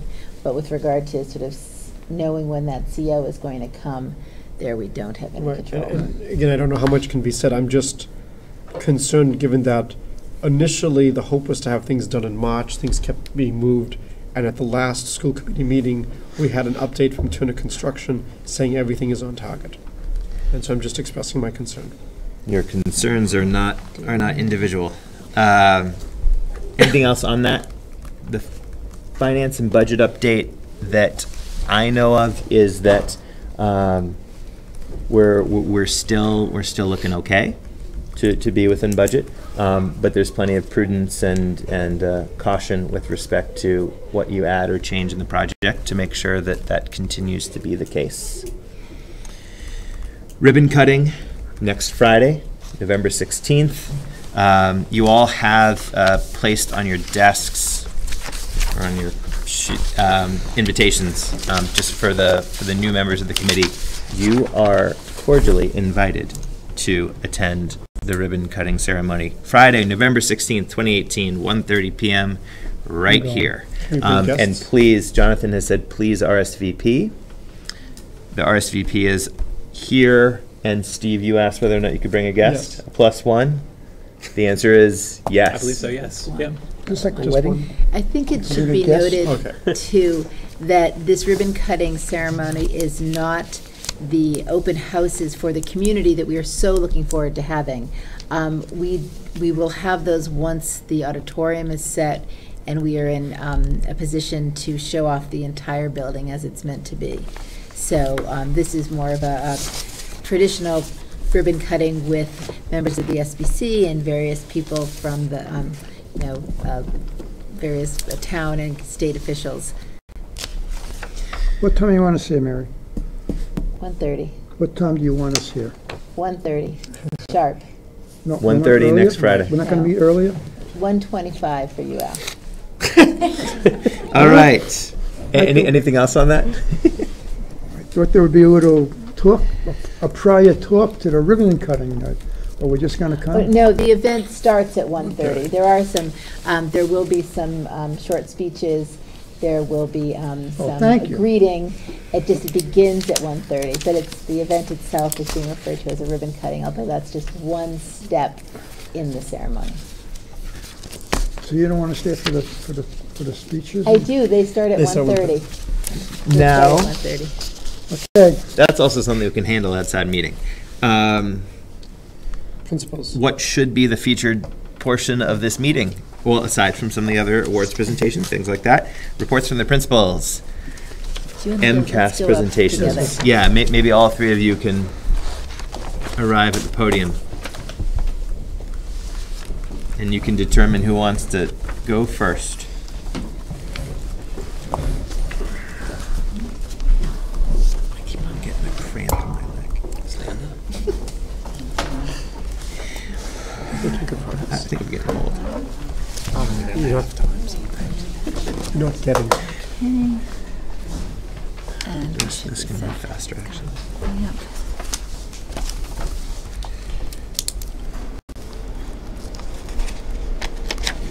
This should go. There we go. So how to Ellie? So when are schools? It should be up in a moment. Oh, we should have that warming up. It is coming on. I know. Is this our whiteboard? It should. Mr. Winook. Up, here it comes. Here it is. We just saw the G.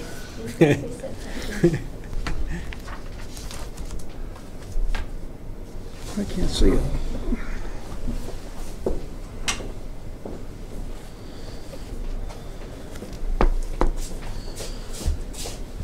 Can you getting there. Yeah. No, the screen should. I think it'll pop in a second. See it. Do we have the budget for color projection? That's how you start.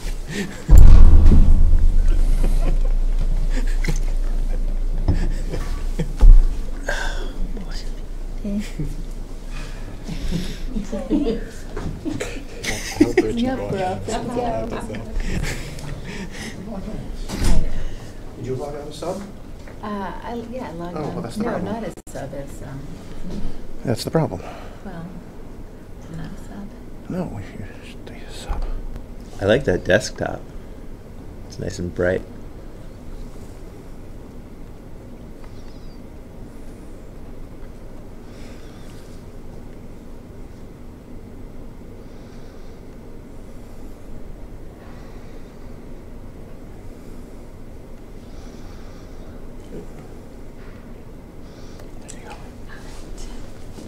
There we go. Okay. So our annual collaborative, or I should say our first annual collaborative presentation of MCAS results are being presented by Martha Wiley, principal of Lanesboro Elementary. Ellie Katz is stepping in for Joelle Bruckner. She's the assistant principal at Williamstown Elementary, and Mary McDonald for Mount Greylock. We said something very similar last year, that the test is in flux. And we are looking at an MCAS that students are taking that's influenced by the last 20 years of testing, but it's shifting the focus and looking more at critical thinking and the application of knowledge rather than the just sort of replication of skills. And another big change is that the format's changing. Rather than being a paper and pencil test, it's shifted into a computer-based test. This year, the students who were in 4th, 5th, 7th, and 8th grade took computer-based tests, and then we still had 3rd, 6th, 9th, and 10th, and when we say 9th, that's in high school for the science test, take paper-based test. But this coming spring, all of the tests from 3rd through 10th will be via computer. Cover the different shifts. All right. Next, as you'll see, the testing scoring for 3rd through 8, there's a different score levels. This year, the students were scored according to exceeding expectations, meeting expectations, partially meeting expectations, and not meeting expectations. We'll describe a little bit in the next slide. The new proficiency standards are more rigorous than the past, and you'll see what we're going to be up against. The spring 2018 test should not be compared to any other test, and that's really important to remember. So in the past, advanced, proficient, needs improvement, warning, and as Martha just said, there's a new structure with regard to achievement levels. They have similar definitions, but they're not identical, and it's really critical that parents and our larger community understand that there's a new lens that's being applied to student performance. This is a snapshot of the report that parents would receive for this year's scores for their students. This is an example of a math one, and they're color-coded. They show where a student falls in that range from not meeting expectations to exceeding expectations, and then talk specifically about how your student did vis-a-vis the average score for your school, for the district, and for the state. And for us, of course, the district will be relevant for the elementary schools now. That's the first time we'll actually, as we go forward next year, we'll be able to see that. In the high school, the school is the district, so that number would be identical. I'll talk about accountability. I'll get started with that. We can, this is okay. So, in the past, we used to refer to the success of the school based on levels that were numerical. So everyone wanted to be a level 1 school. Being a level 2 school was acceptable, but you were pushing for level 1. That system has changed. Not only has the way the schools are classified with regard to their accountability, but also what's being looked at in the new accountability system has shifted. And the big push is that no longer are we looking at how, what are the high performing scores that you're seeing among your students, but the real target is looking at the lowest performing students at each school and looking to see how their scores are increasing from year to year. So sort of a real, instead of, oh, how many advanced, how many high performers do you have? What are you doing with your students who are really struggling, and how are they moving upward? Talk about some of the other. So that's the achievement piece of it. This is the first time we've done this together. So it also looks at student progress, and that's looking at the growth that students have year to year. It takes a look at performance vis-a-vis like students across the state, and creates benchmarks that give the school and also the state a snapshot of how a particular school and particular cohort of students are moving from year to year. High school completion, I should hold on to that one, has to do with determining the sort of level within the accountability system is looking to see how many students graduate within 4 years. We have students who may take 5 years to graduate, but actually looking at the numbers, considering students who drop out, considering students who might drop out and come back and finish in 5 years, that number is considered in that accountability system. Do you want to talk about ELL, although it's not a big issue for us right now? Right, it has not been a big issue for us in the past, English language learners, but this year I know at Lanesboro, we do have 2 English language learners, so that will be something that we will be looking at down the road, and very important to us. Next was chronic absenteeism. So now the state is looking at our students who are missing the most school. So if they're missing 10% or more of their days in school, so that's about 18 days, give or take. Right.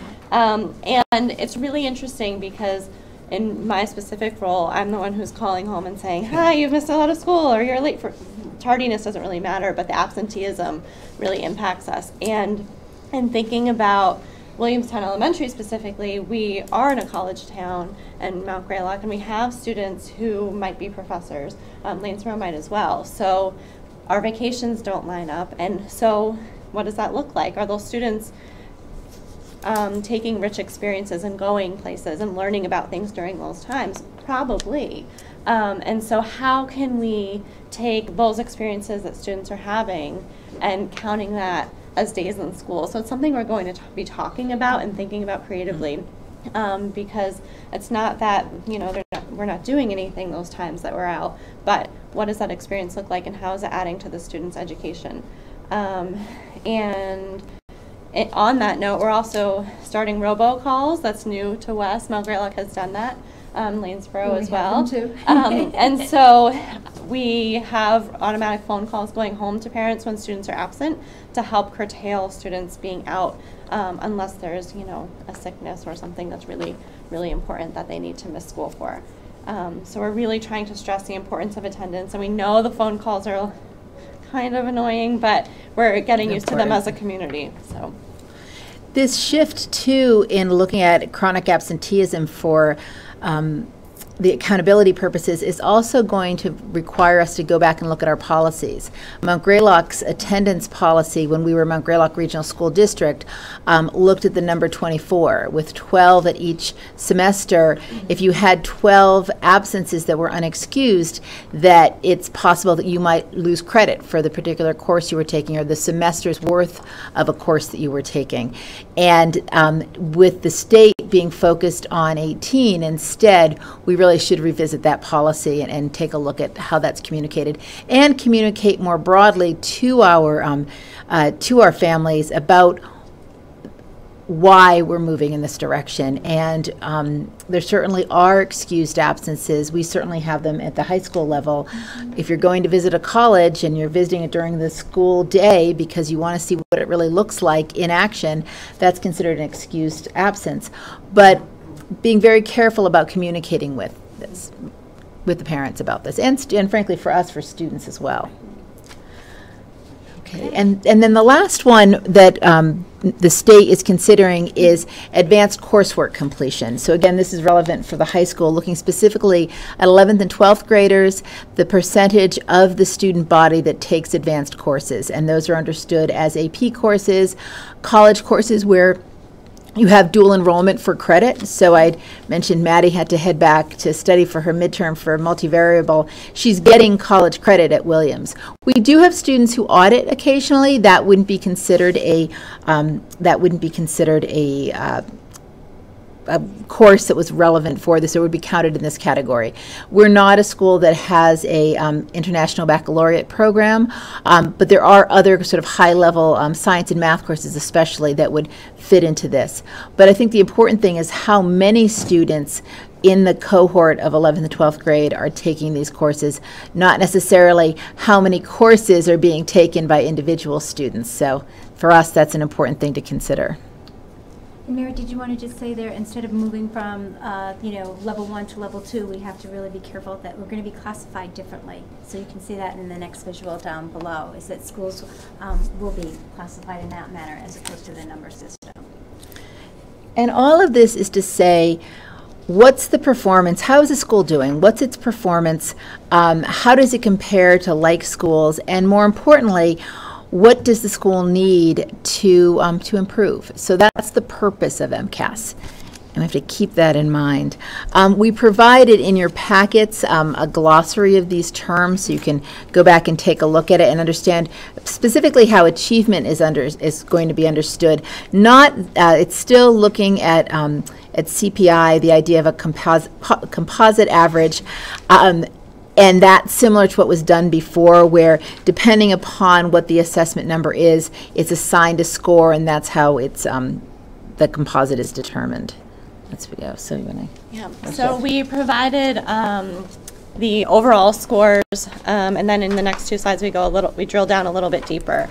But if you look at the numbers, those are percentages of students achieving at that particular level. The first column has meeting and exceeding combined.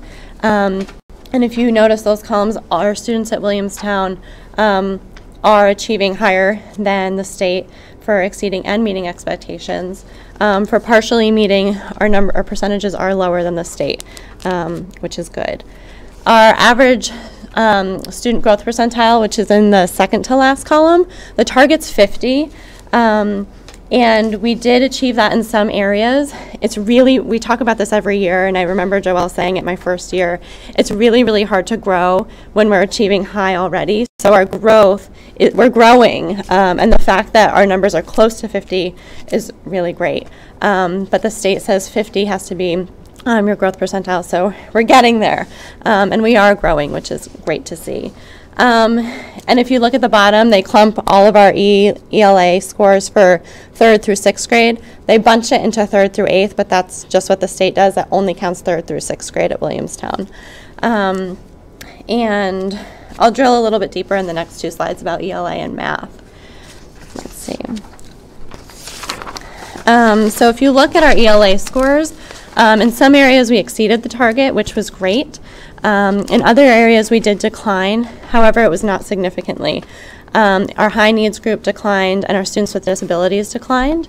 And our high needs group is made up of our economically disadvantaged and our students with disabilities. So that's why those scores combined show that high needs declined. Our ELA, we've done a really great job with marrying our programs with our interventionists, with our general education teachers, and our special education programs. We're really doing our best to use common language. We have intervention going K to 6. So that's really been an area of focus, and we've definitely seen some growth with majority of our students.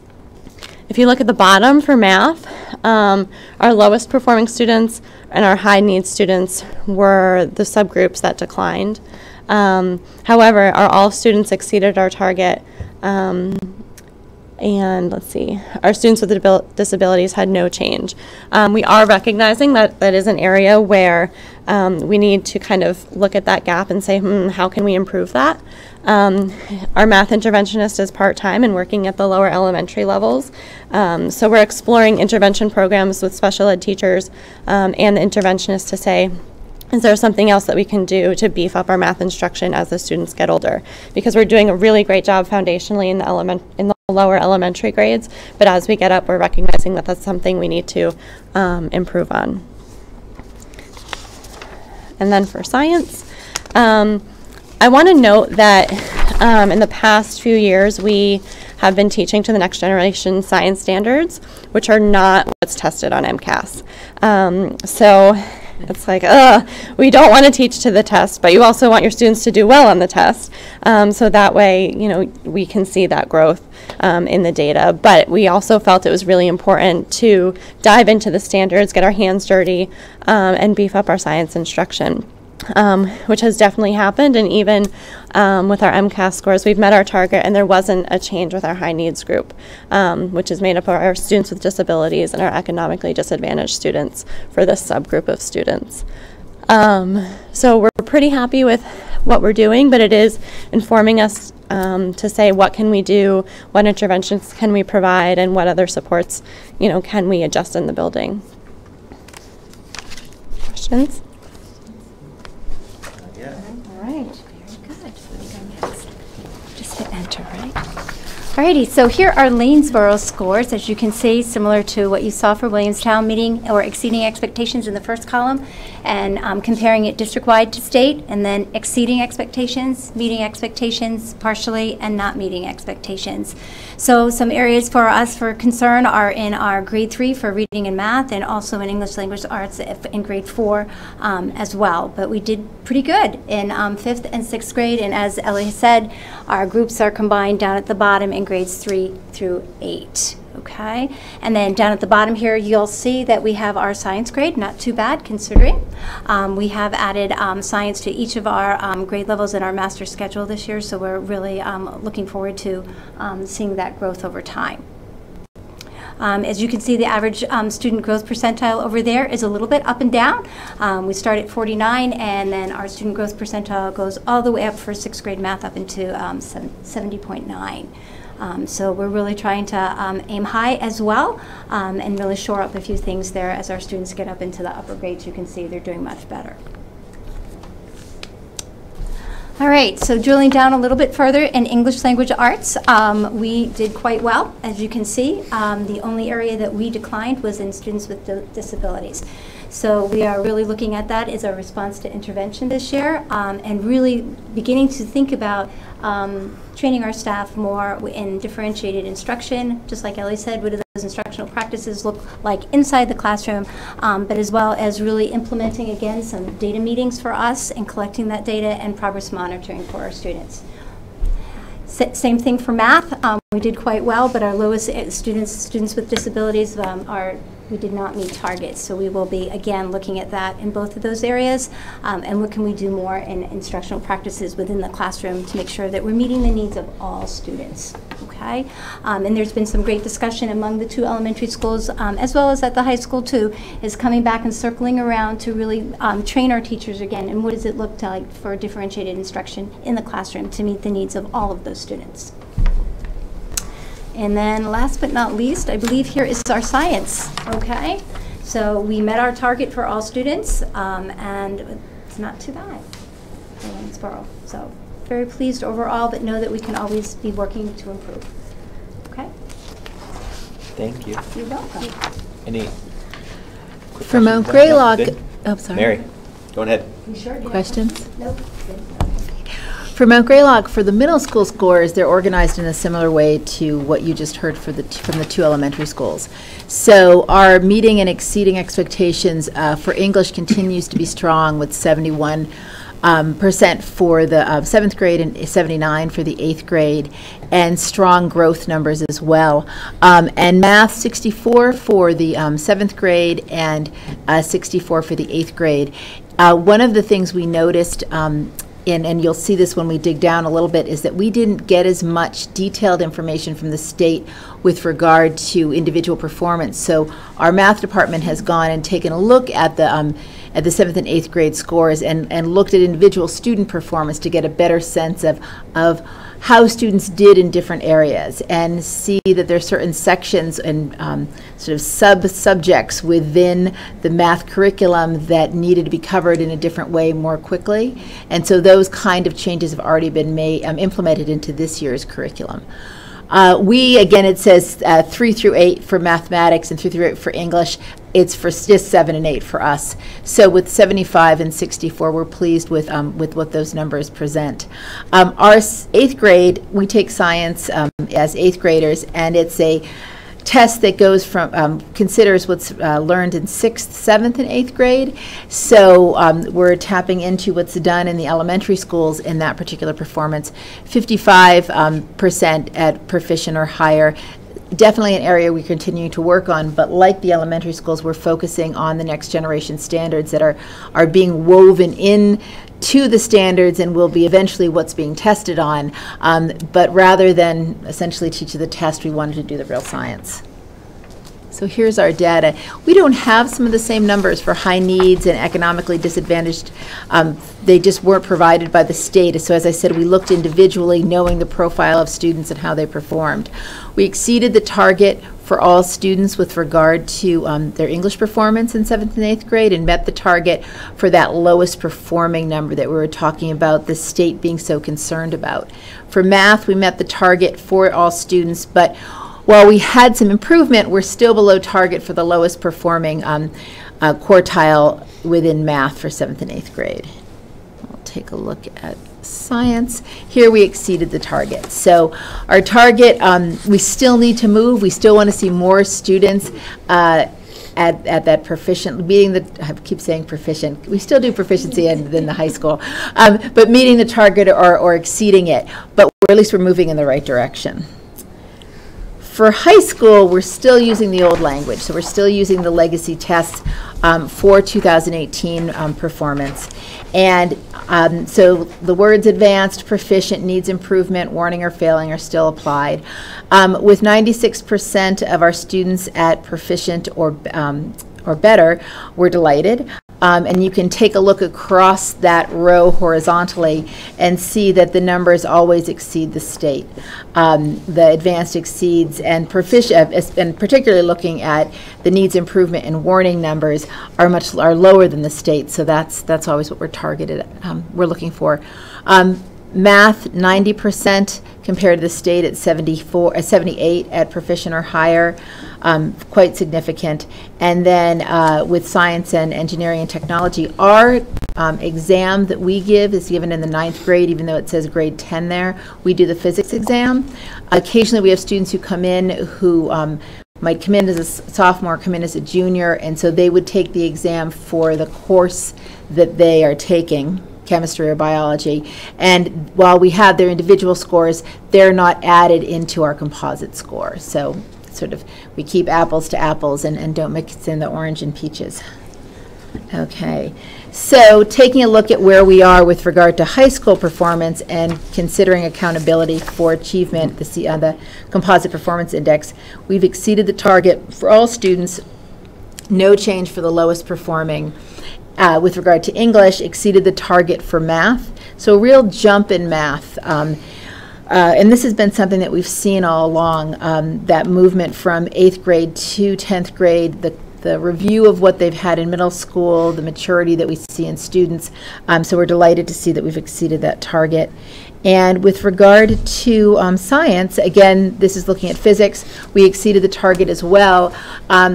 We're below the target for lowest performing, but at least we saw some movement. Okay.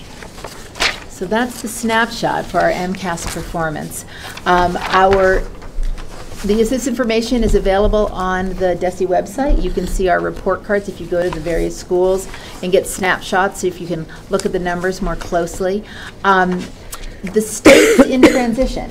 In transition, obviously, with the test design, with how they're being graded, how they're being, the language that's being attributed to them, and even how that information is being presented to the public.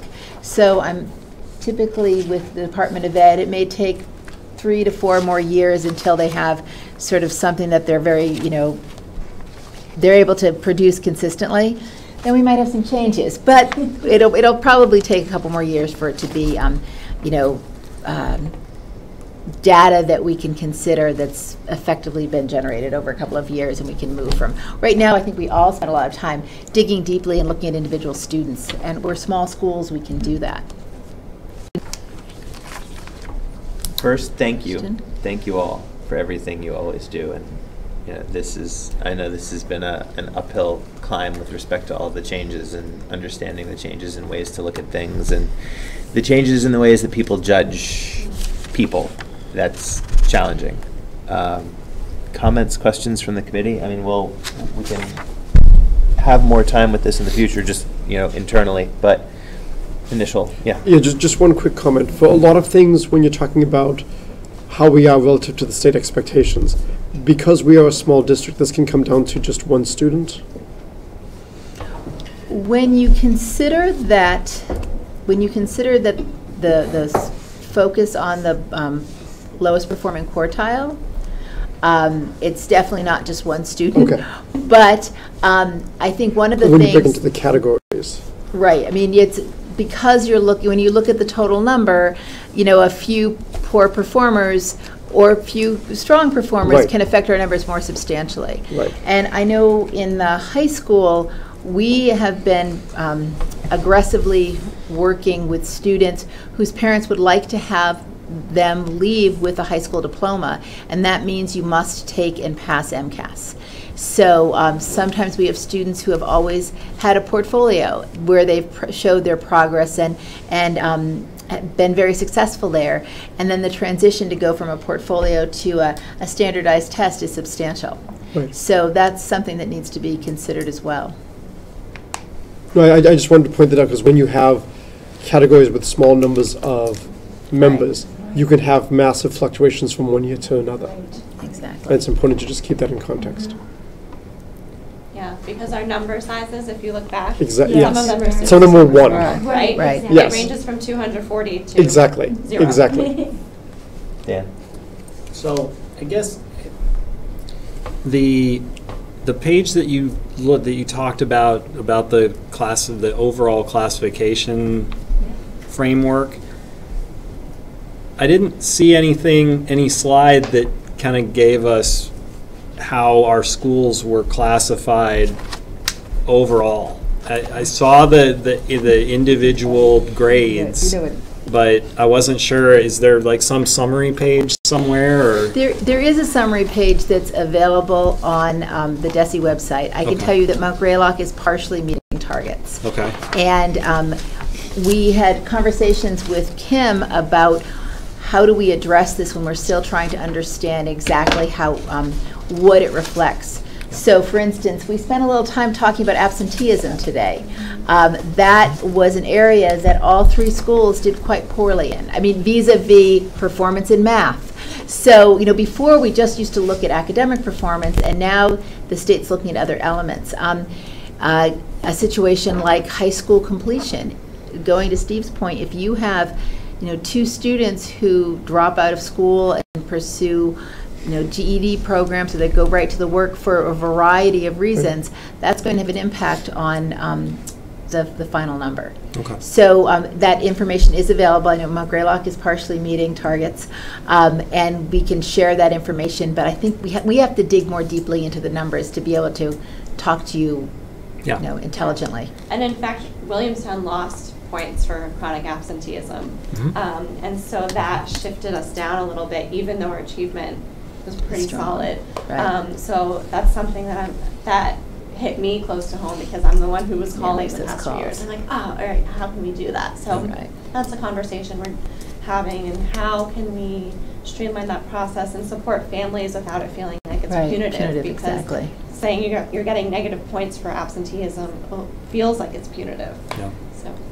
And then just a sort of a broader policy question. I understand the state's intent in focusing on the lowest performing quartile performance, but I'm curious how you see us trying to ensure that we keep encouraging all of our students to reach their full potential, regardless of what that full potential might be.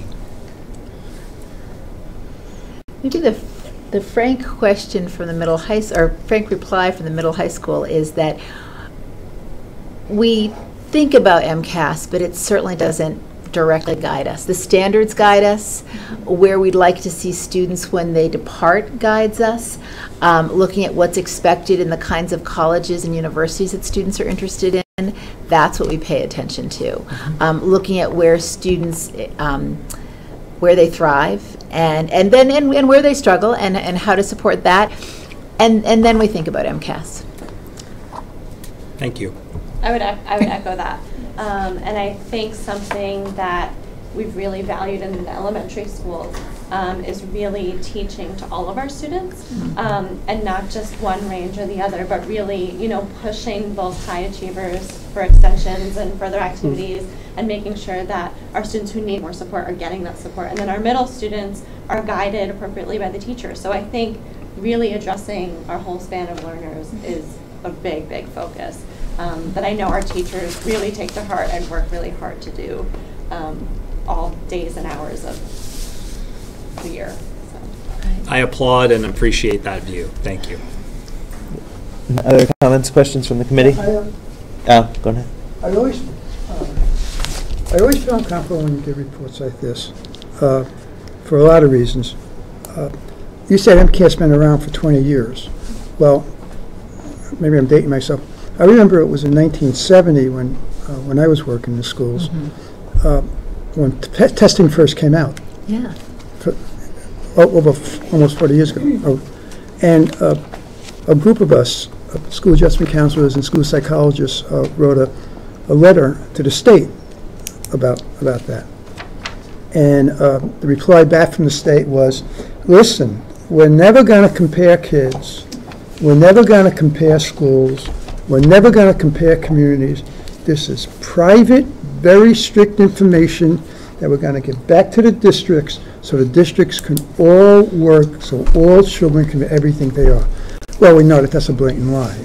That from the day one, the idea of testing was to compare communities, compare schools, and compare kids. And I feel great because my children went through it, but we always do great. I mean, and I'm sure Mount Greylock and Williamstown and Lanesville, far after I'm gone, they're going to continue to do great. So I always caution about looking at numbers and what numbers mean, and I'm glad that we look at things like, where are our kids going to school and how many kids graduate, and those are really important things.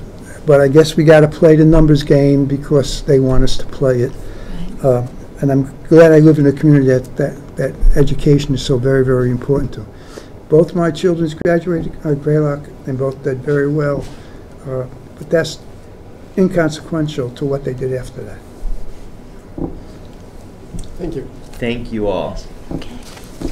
In the spirit of trying to allow our principals, where possible, to get home while we close this out, Mary, Here's the gift. Mary, you have the Southern Vermont Medical Center gift of $2,000 that legally the school committee needs to vote to accept.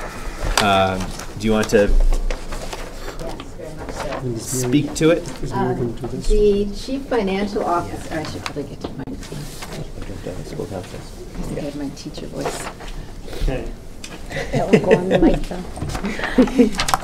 The chief financial officer of Southern Vermont Medical Center, Stephen Majetic, approached us several weeks ago, actually several months ago, but more formally several weeks ago, with the desire to give a gift of $2,000.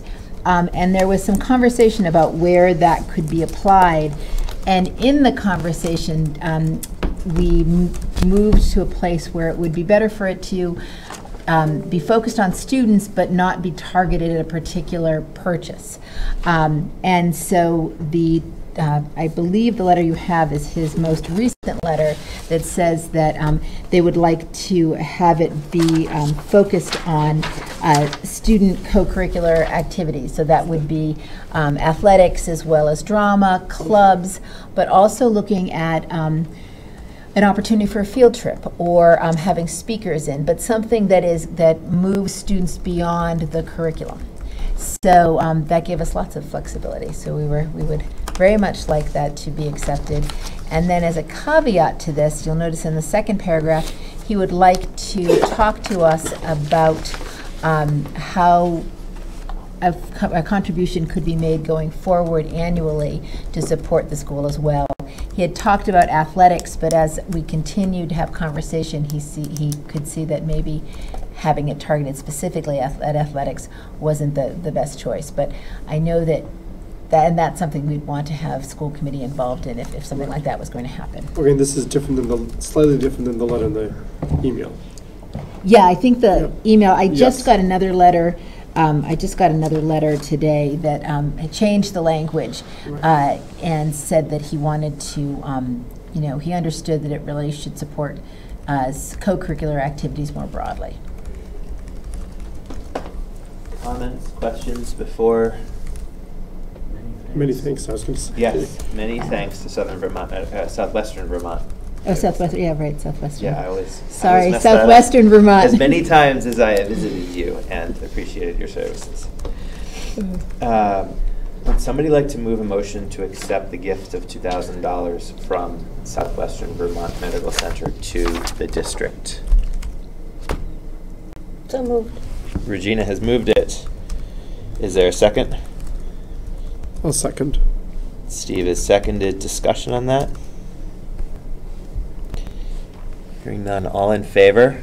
Aye. Aye. That motion passes unanimously. If the committees, next thing is school council members update. In our packet from the principals, the last page, if you just flip your packet over, you'll see where the school councils in terms of membership currently stand. It looks as though each school council has one vacant slot. I actually have two and an edit too. I have a parent vacancy. We're about to do an election. Okay. Got it. And Karen McComish is a student, not a community member. But sometimes you wouldn't notice that because she acts so dynamically. All right. Comments, questions from the committee? I mean, do the principals, do you want us to put out a public plea to the millions of viewers out there for some kind of offer of participation? We're still looking for a parent, and we advertised that at our PTO meeting this week, or last week. So I think we still need a parent on our school council. Okay. Lanesville was good, we just need another teacher, so I'm working it. Got it. And Mount Greylock was going to have an election during an open house. We're not having the open house now, so we're going to do a digital election. That'll probably be sent out next week. So hopefully by next Friday we'll know. We have 3 candidates, people who've nominated themselves, so that will we'll have that. But we do need a community member from Lanesboro. That's been a little tougher to find. Okay. All right. Anything else on that? Without anything else, I do want to say, principals, you are free to go. Make your way home to your families, if you so choose. But Can I go too? yes, of course. Okay. Yes. My capacity. So next up on the agenda, under report from the superintendent, strategic planning update. We all received an email from the superintendent earlier today. The update verbatim is we have received recommendations from the building principals and the district office. We'll be reaching out to have the first planning meeting December 6th at 6 p.m. We'll need to get more clarity on that and how the representatives from the school committee will participate or not. But that's something that's ongoing. And superintendent has reached out to 2 different consultants who specialize in assisting districts in developing strategic plans. Strategic planning, like so many different types of planning, are the success of them is really contingent upon you actually finding things where you can measure success, where you can understand what you're doing and why, and being able to move forward as intelligently as possible in executing that strategic plan.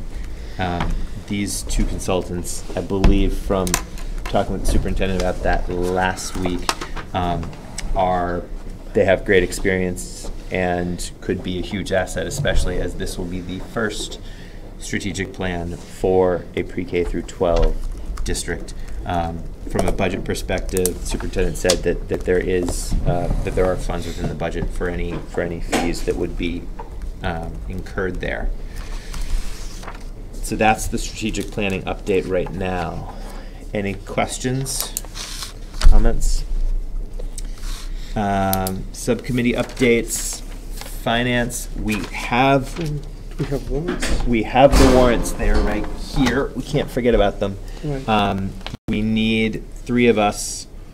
And for tonight, I think it probably makes sense for Al, Steve, and myself just to match with history, because it doesn't need to be, just so that people know, it doesn't need to be just the finance committee that does it, but it needs to be 3 members of the committee, at least 1 from each of the 2 towns, reviewing and signing off on the warrants.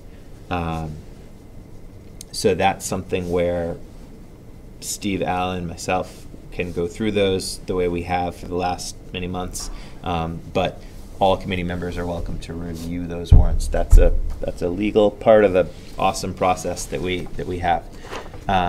Anything else on finance before we move on?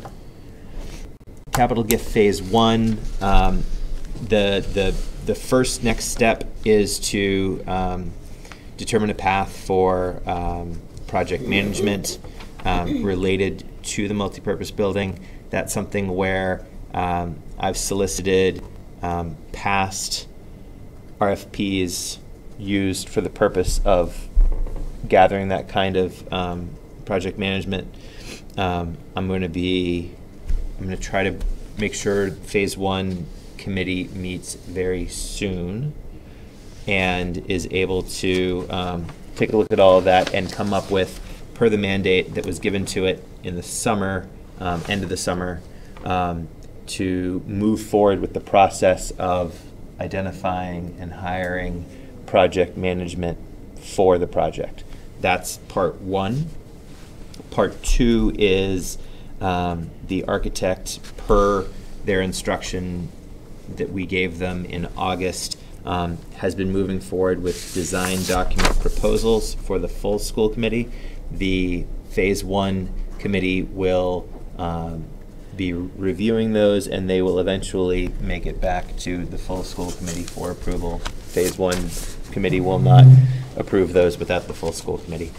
We also want to try to get the project management in place so that they can be a part of reviewing and buying into those design documents for that. So that's kind of the time crunch, but also just the process that we have there. That's all I have on phase 1. Did anybody else have anything that may? Phase 2, do you want me to report on that, or do you want to? You can report it, I'll just add a comment at the end. Phase 2, the current status is we feel as though we had collected a highly qualified set of needs and descriptions of needs from the athletic department and from the administration generally within the school.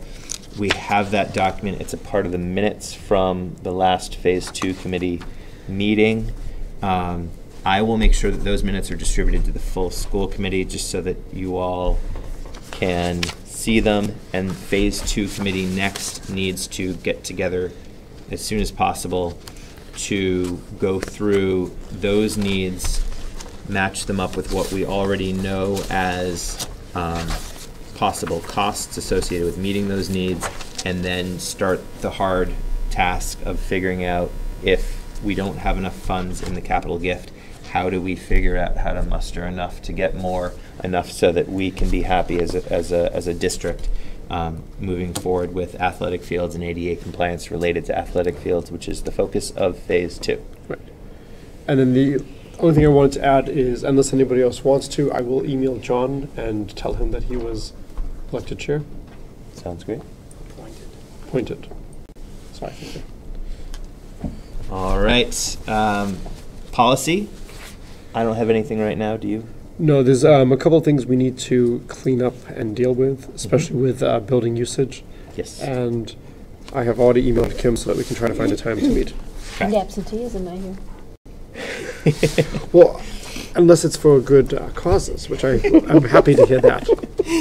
Negotiations, I don't know if there's an update that, No more than I gave when we talked about subcommittees. Yeah, I mean, I think, we've had several meetings with the teacher group and with the paraprofessional and custodial group in the month since our last meeting. They've been productive. In my opinion, we've made progress. We have several mediation sessions with the teachers unit and and regular negotiation sessions on the books with the paraprofessional unit scheduled over the next 2 to 4 weeks, and things keep going. all right. One quick question as I quickly look at these.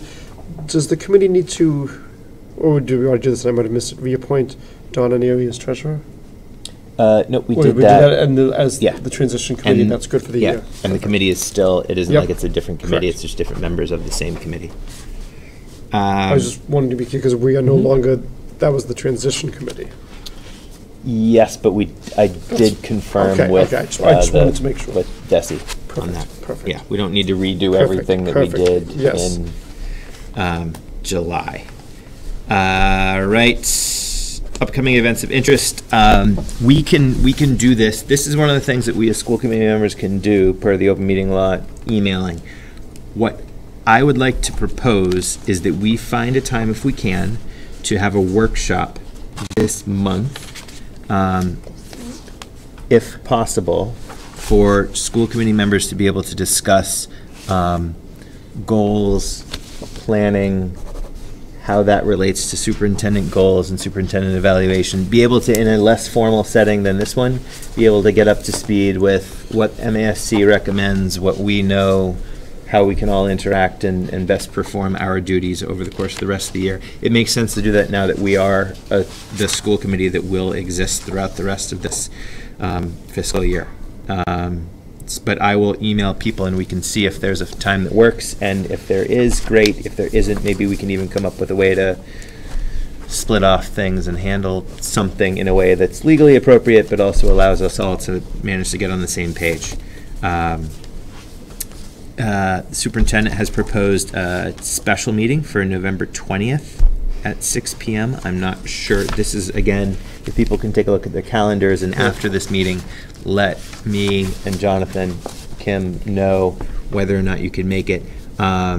It isn't a crisis of any sort. It's trying to actually have a time to set those, to hear the superintendent's proposed goals, accept them, be able to do some other things like that. So it wouldn't be a long meeting, but it would be good to get that done out of the cycle. Our next regular meeting is December 13th at 6 p.m. That's per our standard calendar for people who are new on the committee. Earlier this year, we agreed second Thursday of every month at 6 p.m. is our normal regular meeting time. The next SBC meeting, November 15th, next Thursday at 5:30 p.m. So that's important for SBC members to note. I don't have any other business. Does anybody else have anything that? You talked about before. Can we change the way we sit? For those who are at the end of the thing, I mean, can't we flip it around and make it a U or something? Or that's not deliberation that we need to worry about going outside the law, so we can talk about that outside of the meeting. But this was business not anticipated. Right, but it's not business of the committee, but we can talk about how we can better set ourselves up. Anything else, though? Anybody? Nope. I would then move that we move to executive session with no intent to return to open session for the three purposes of discussing strategy with respect to collective bargaining regarding all of our bargaining units per MGL 30A 21A3, to discuss strategy with respect to litigation per 30A 21A3. It's only two things. Is there supposed to be a third? No, that was it. All right, we'll make it two purposes then. Dan has moved it. Is there a second? Second. Regina has seconded, and this is something where we need a roll call vote where everybody says their last name so that we can do it. Followed by By aye or nay or abstain. Connery, aye. Kaplinger, aye. Bergeron, aye. Miller, aye. Lego, aye. Carter, aye. Terranova, aye. We are moving to executive session effective 8:46 p.m. And Thank you. Thank you for sticking through with us. Was